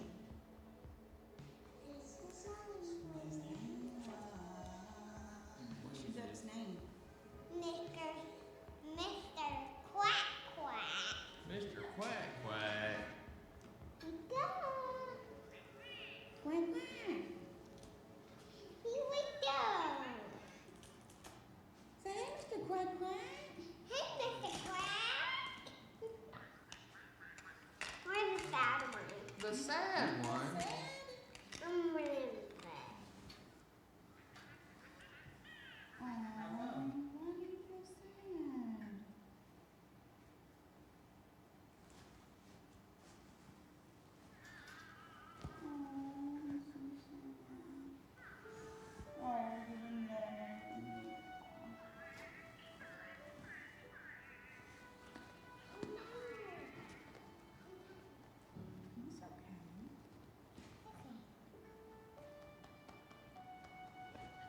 Let me get the happy.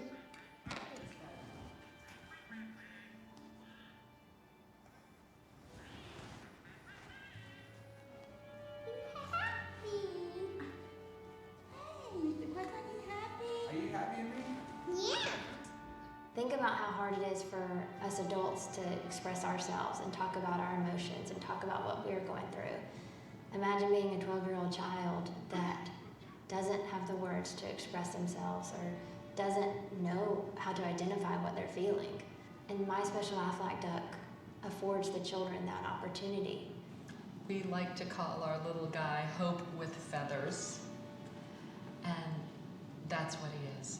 He's hope for a brighter future for these children. He is hope that they cope better going through, again, these very, very difficult treatments. I'm going to get my Aflac duck. Okay, cool. I make it that has a course with me. See this little fuzzy pop? Yeah. That's Pixar. Well, one, we just think it's so fun and so cute. Don't you think so? Yeah?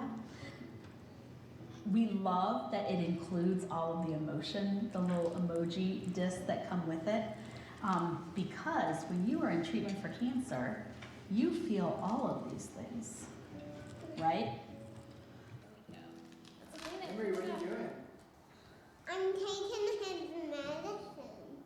Is this what the nurses do for you when we give you your medicine? Yeah. So, yeah, Around, and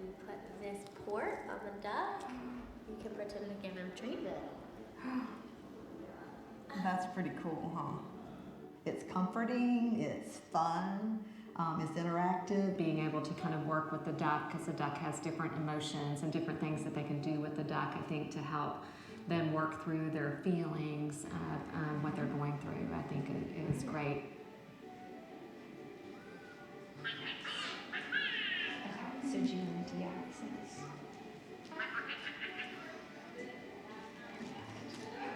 The duck in particular has a port. I know with Briley I kind of talked about, well, what is the duck's emotion as it's getting its port access, and then what is the duck's emotion after its port's been accessed and it's doing something fun and recovering from that experience that was challenging.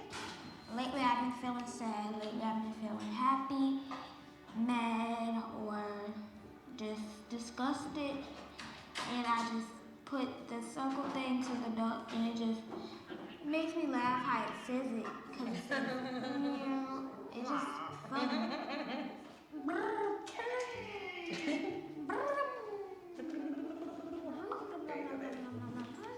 Chris. I had to ask her 100 times, like, what was your name, Chris?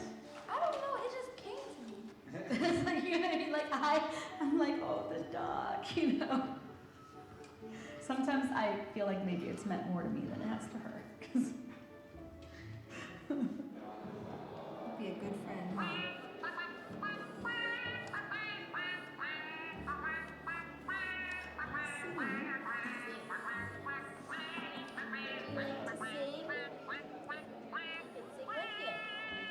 Sproutel, we are a patient-centered research and development company, so we make products that empower patients throughout their health journey to make it less stressful and have joy. So Sproutel is a way of giving joy, of giving comfort, of helping these children who are going through these really, really difficult times. And so in those first 3 months, we spoke with over 50 families. We spoke with oncologists, we spoke with child life specialists, we spoke with palliative care doctors, with music therapists, with social workers, with every medical professional who's around the care team of the child. What is the best way that Sproutel can do to help as many kids as possible? And then looking into all the stories and the anecdotes that we have gathered, we found that there's a huge need for communicating emotions. And I'm thinking of one wonderful young girl who I met at Children's National. And I remember her unboxing the duck and looking at it and saying, he has a port just like me. Yeah, he does. Was this designed for children with cancer? Yeah, it's just like you. We made it just for kids like you. And having that moment of a child feeling special, feeling like they get something that makes them unique, and then seeing them tap a feeling card to the chest of that duck and their face light up, that's the most powerful experience. For me, that's what resonates so deeply. That's what connects with all of the reasons why I'm passionate about this type of work and why our whole team is passionate about this type of work. The tube and everything else, it just helps her understand that it's gonna make her better. Giving her medicine through the tubes, it's just gonna help her get better. And nothing that we're doing is to hurt her, it's to help her, to make her better. Because she's a strong little girl. I love you. I love you, man. Oh, yeah. Hey, Hi, Dorsey. Yeah, you know what we got. You want it because she won't do right? Jody loved Dorsey. She fell in love with her the first time she saw her. Wait a minute, Dorsey. She eating the whole bag? You know it. Our parents died early. Our daddy died when I was 17. Marletha was maybe 6 or 7, and Jody was 1. So then our mama died 10 years later. So at 29, I became a parent. Mama was sick and Jody was sick. Jody's my little sister. I remember when I first realized that something was probably really wrong. My mama had just had a stroke like 2 days before. So I was on the 3rd floor of the hospital, sitting with my mama, and Vita took Jody to the emergency room on the basement floor level. And they called back crying and saying that Jody had to go to Eccleston. Even though it sounded really bad, we were hopeful. We were under the mindset that if we can remove this tumor, then they'll take it out and Jody won't have to do chemo, it'll all work out. And it didn't, and I was so angry and so mad. And when Jody passed, all that anger just got worse. And I remember Vita grabbing me and not letting go, like I'm fighting her, trying to get her to let me go, stop trying to hug me. But she made me hug her, and if she hadn't, I don't know that we would be as close as we are. It's okay not to look at the internet. It's okay not to know the name of medications. It's not important. That time that you spend with that child is. Okay. Hello. Hey, Miss Riley, we're back. She said she was ready. She said she was ready? She's still sleeping? Well, sort of. Yeah.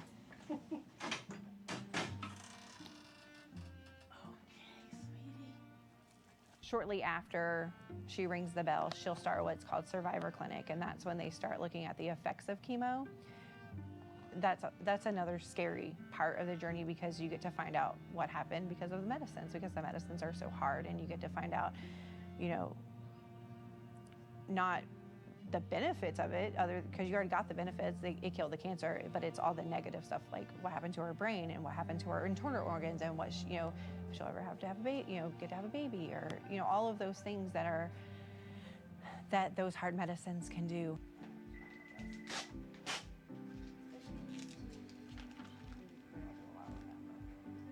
The diagnosis of cancer and treatment for cancer is traumatic. 80% of people who have childhood cancer who are cured end up having at least one significant side effect from the treatment or the disease. Endocrine disorders, stunted growth, cardiovascular problems. Post-traumatic stress syndrome is an issue for 30 and 40-year-olds who were cured of their cancer when they were 4 and 5 years of age.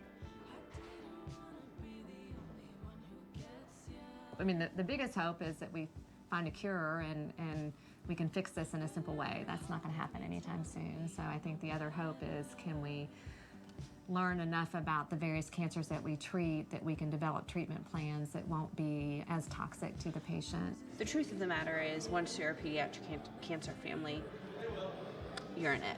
So we are very near to end of treatment. Benjamin will swallow his last chemotherapy pills next week. And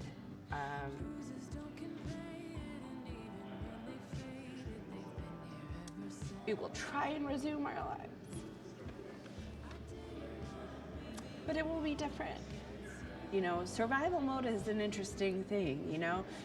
It's not like in Minecraft where you have lives and you're in survival mode. You can't just change it right to creative mode. So I don't think of life in Minecraft, but it is very good that you do. So,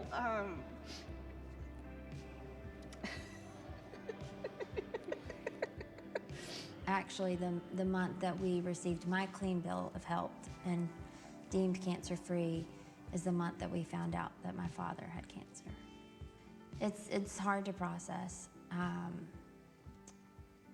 My dad was the nucleus of our family. So it definitely hit hard. I omitted a part of that conversation quite purposefully, because he prayed that he would take the cancer away from me and give it to him.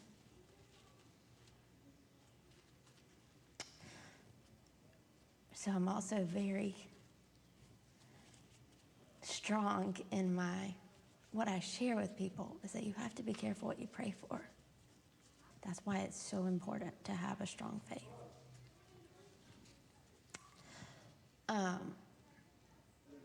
And that's why it's really important for me to stay positive. Wow, I haven't ever really talked about this. You ready? I'm ready. I'm ready to go home. I'm ready to go home. What is wrong? What is wrong? I'm ready to go home. I'm ready to go home. Ready to go home.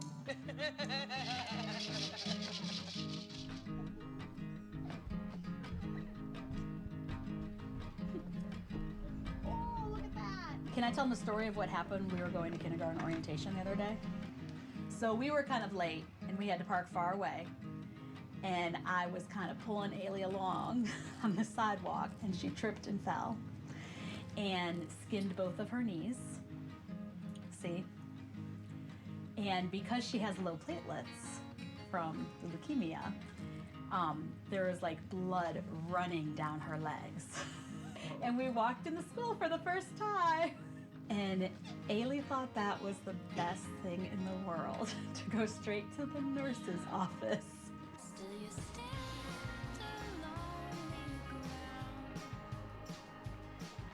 I don't know that I'm tough. I don't know that I'm brave. I just do what I have to do as a mom to get my kid through. And I can't say that I've ever seen a child that has such drive.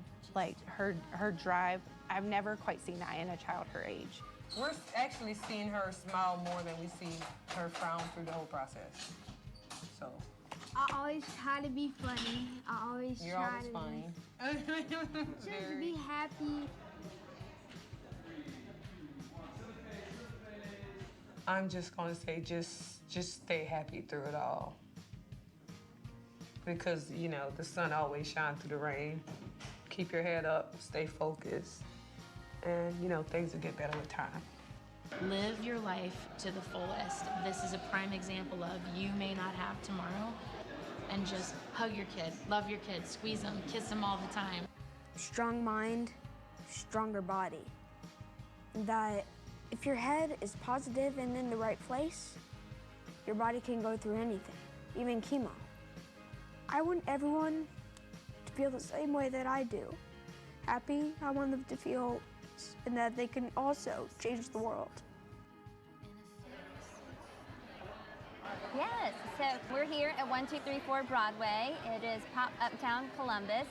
We are passionate about our community, and we're passionate about inspiring other local business owners to take a chance and try something that they never thought was possible. How's it going? It's going great. I'm a cancer thriver. I've survived cancer, yes. I'm thriving because of that experience. You know, it's a blessing because out of that pain came beauty, and out of that pain came my purpose. Man, it's a beautiful thing. It's a beautiful thing. It's okay to feel crazy. It's okay to be angry. It's okay to start crying and you don't even know why you're crying today. It's okay to laugh if something is not supposed to be funny. There is no right way. And if somebody's telling you that you're doing something wrong, you just tell them to shut up. I think what I came up with, my settling point with it all was, to have lost a lot, you had to have had a lot. Don't dwell in it. Don't dwell in all that you're losing, because when you're dwelling in what you're losing, you'll really let everything that you're gaining pass you right on by. I think there are really hard things that happen in life, and it's our choice how we handle those. And I hope that in this that we have chosen to be able to show people that, like, this is a parent's worst nightmare, for your child to have an illness like this. But our family has also experienced incredible blessing because of it. Those special moments that go along with this, nobody can ever take them away from you. No. That's something that you'll hold on to forever. And she's such a special little girl that this doesn't define who Emery Lane Buchanan is. I mean, that's what she told me the other day, that she told me, don't be upset, Dad. I'm gonna be okay because I'm the strongest girl. That's what she told me. And she's 3 years old. Whew.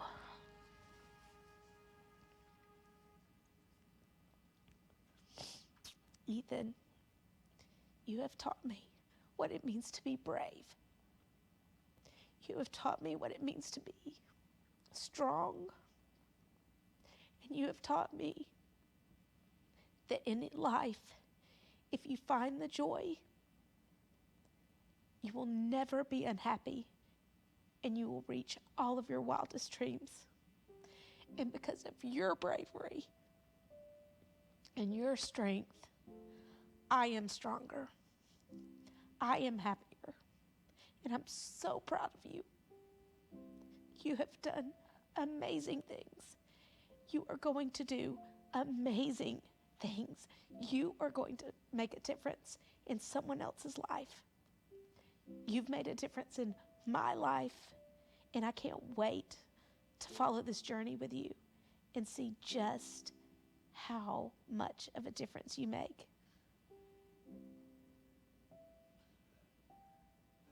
Phew. Whew.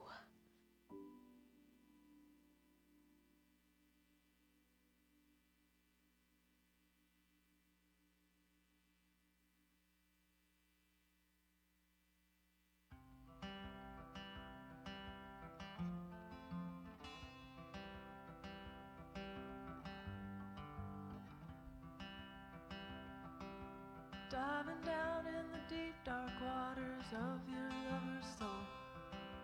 How will you know what you found? The water is wide and the sand is soft and the darker place is cold. Too deep to turn it around.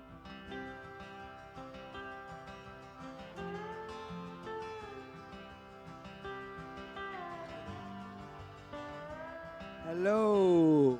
Hello, can you hear? Okay, great. Hi, my name is John Sullivan. I'm Director of Corporate Communications for AFLAC. And this, of course, you met earlier is Andrew Levy, the filmmaker from Chispa House. And just want to very briefly just talk a little bit about what took place in this film. And I'm going to ask Andrew a couple of questions, and then if the audience still has any more questions, we're happy to field them as well. I'm told that the minor glitch was a power surge, which doesn't surprise me because this is such a powerful film that you were all able to watch today. And just want to talk a little bit about how this came about, Andrew. You and a colleague were at an event where My Special Aflac Duck was being presented, and you saw that presentation, and immediately it dawned on you that you needed to make a film about children with cancer. And why don't you tell me a little bit about how that process went?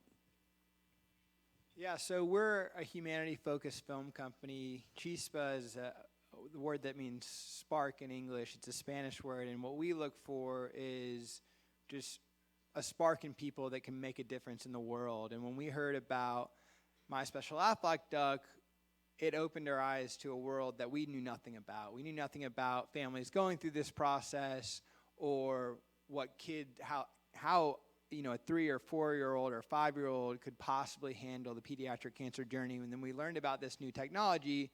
We were just completely curious on what that was. And so we reached out to AFLAC and said, is this something you'd be interested in? And I just would love if you guys could give a round of applause, because AFLAC has made this possible for us to share the stories of these families.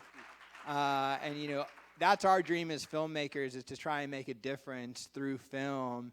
And they're the ones allowing that to happen and allowing these stories to get out publicly. We have a small, intimate crowd today, but we've seen, over 300,000 families going through this journey engage with this film online. And that's what makes a difference for me, is hearing from them, reaching out directly, saying, we've had no one to talk to, no one to engage with, no one to relate with on what we're going through, and now we can see this story and know that we're not alone. So thank you for allowing that to happen. Well, thank you, and thank you to Chispa House as well for putting together such a powerful film. Childhood cancer is something that AFLAC has sponsored since 1995, and I don't want to get too much into detail with that, but I will say that currently the federal funding for cancer, of all the federal funding that goes towards cancer research, only 4% goes to childhood cancer. Which is yet another reason why AFLAC is so passionate about this. As you saw in the film, families are significantly impacted by this, and when a child is impacted, the number of people that are impacted as a result of that expands exponentially. So with that, I want to ask Andrew another question before we go to the audience and ask if you have any questions. I'm sure when you approached this film, you probably weren't thinking of the term joy. You were probably thinking, what could possibly be joyful about cancer, especially in a child. And after you produced the film and you presented it to AFLAC, then you told us that we want to call it Moments of Joy, which sounds so counterintuitive. What in the filming process led you to see Moments of Joy as the appropriate title? Yeah, well, as I shared during our quick intermission of the film, we spent a year making this, and that meant a lot of time in hospitals and in homes with these families. And what we realized, we were laughing a majority of the time. And I know as an audience, you're not sure exactly how to react to some of these moments, but it was a lot of fun, a lot of laughter, and that surprised me and really shocked me and inspired me. And I realized that the way that these families would endure this journey is by focusing on those moments of joy as one of the more powerful medicines throughout the pediatric cancer process. And we wanted to focus on that as well and say, it's okay to laugh. It's okay to be happy when you are going through a tough time. And that was my challenge to you, the audience, is, you can change the world not by impacting 8 billion people, but just telling someone you love them or making them laugh or doing a small gesture that can make their day a little bit better. Sometimes we forget that the small things can make a big difference, and hopefully that is something you took away from this film on how just little things can be really great sometimes. And that is the culture of Chispa House, which is why AFLAC likes to work with them, and the passion that they bring to an issue that is near and dear to our heart. So thank you for that. I do want to mention that anybody who would like to watch Moments of Joy again, you can do so at 2 locations. You can go to chispahouse.com, or you can go to aflac.com/joy. And you could watch it there. And we would certainly love for anybody to put it on their social media. We would love anybody to share it with their friends as well, because for purposes that I stated earlier regarding the need for more awareness about childhood cancer, we'd like as many people as possible to see this film. So with that, I will pause for a moment here and ask, are there any questions in the audience for either myself or for Andrew?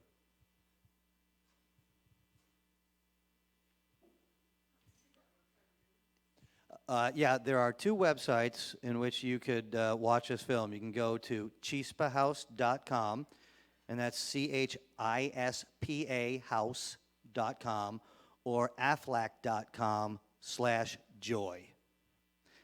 And if you want to know any more about this little guy, you can go to aflacchildhoodcancer.org. And I'll just quickly, question. First of all, thank you so much. That was just incredible. I'm Marion Grislow. I work with Ronald McDonald House, New York, and we only host children with pediatric cancer and their families. So this is so touching. My question is there a call to action with this film or with your platform for pediatric cancer that individuals or companies that want to get more involved in supporting this can do? Yeah, I mean, our joint goal is to get this duck in the hands of any child that needs one, and AFLAC has generously, they'll cover any cost. So the child life specialists or hospitals can reach out directly to AFLAC or go to myspecialaflac.com and just order as many as they need. So the call to action is, one, just a general awareness to families who are closed off from communication with other people going through this journey to feel relatable, to know that they're not alone. But then the bigger goal is, I've seen firsthand a child who doesn't have a duck and they're alone and they're 3 years old and they're not going to the break room to hang with people or making friends at the hospital, and they are questioning why they're the only ones going through this journey. And then you introduce the duck, and the duck gets chemotherapy, the duck bathes next to them, and the duck eats next to them, and they're no longer alone, and it completely changes the sentiment. They have a friend now. And so my goal, our goal, but just me personally means a lot, is the awareness of this duck, because if the child has one, the journey can be a lot more positive, and those moments of joy make a difference. So to get the duck out there would be awesome. And I could fill in a little bit of a gap with that as well in what Andrew was saying. We created My Special Aflac Duck because we've had a commitment to childhood cancer for 25 years, just about now. But we never really had a situation where we had a tangible and touchable item that could really play and have an impact on the lives of the child. We've contributed to research, we've contributed to treatment, but we never really created something with our iconic mascot, which is the Aflac duck. I would hope most people know the Aflac duck. And we made the tangible product here, and we're giving it to children free of charge. We started doing this in October of 2018. We're at 6,000 now. We have sent 6,000 ducks to hospitals in 48 states, more than 240 hospitals, and really getting the word out to the hospitals is the biggest challenge, because what we find is when hospitals are aware of it, they want it, and then they reorder it. And we've told all the hospitals, you can order as many as you need, and our hope is that over time, as research and treatment gets better, they need fewer and fewer of them. But until the time comes where they don't, we want one of these in the hands of every child who has cancer over the age of 3. So that's why the call to action is to share and share and share as much as you can, that the My Special Aflac Duck is available through hospitals, because that's our distribution method. But it's available to hospitals to distribute to their children who are diagnosed with cancer. And I'll just jump in. One thing that really struck me, and I know you know this and others who have been a part of the subject, but I didn't really realize this, is, one of the mothers mentioned it. Even if we do find a cure comes with a lot of miscommunication, which means, oh, cancer is gone. It's not gone. The journey is still there. The difficult process is still there. The medicine is still. The cure will just be, we can fix it through medicine. But that 3, 4, 5 year lifelong journey of difficult side effects is still there. So that's why Moments of Joy is really important, because the journey is not going anywhere. Any final questions? Yeah, so realizing, of course, that we're the last thing stand between you and lunch, I did want to ask if there is any more questions, and we are happy to respond to them now, or if you grab us afterwards, we're happy to respond to them as well. Are there any questions right now that somebody might have? Enjoy lunch. Thanks for coming. Thank you.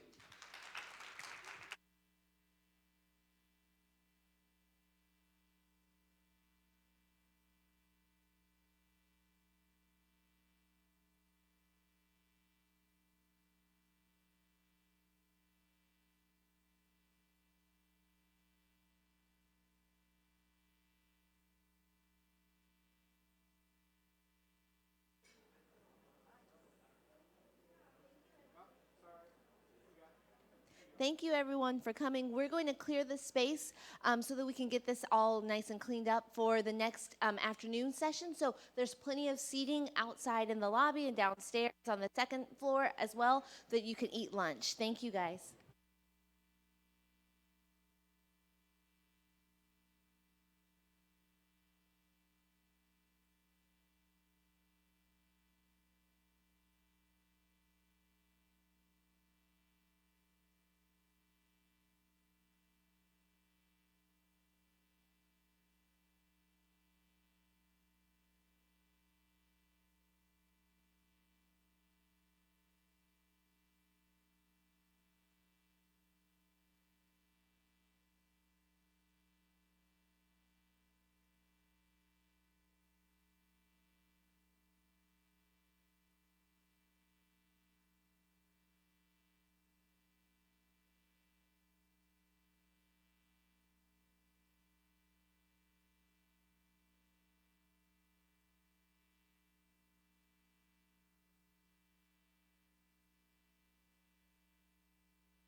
Please, I just wanted to check the mic distance.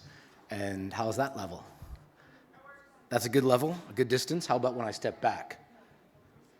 Still a good level? Okay, very good. Okay, super.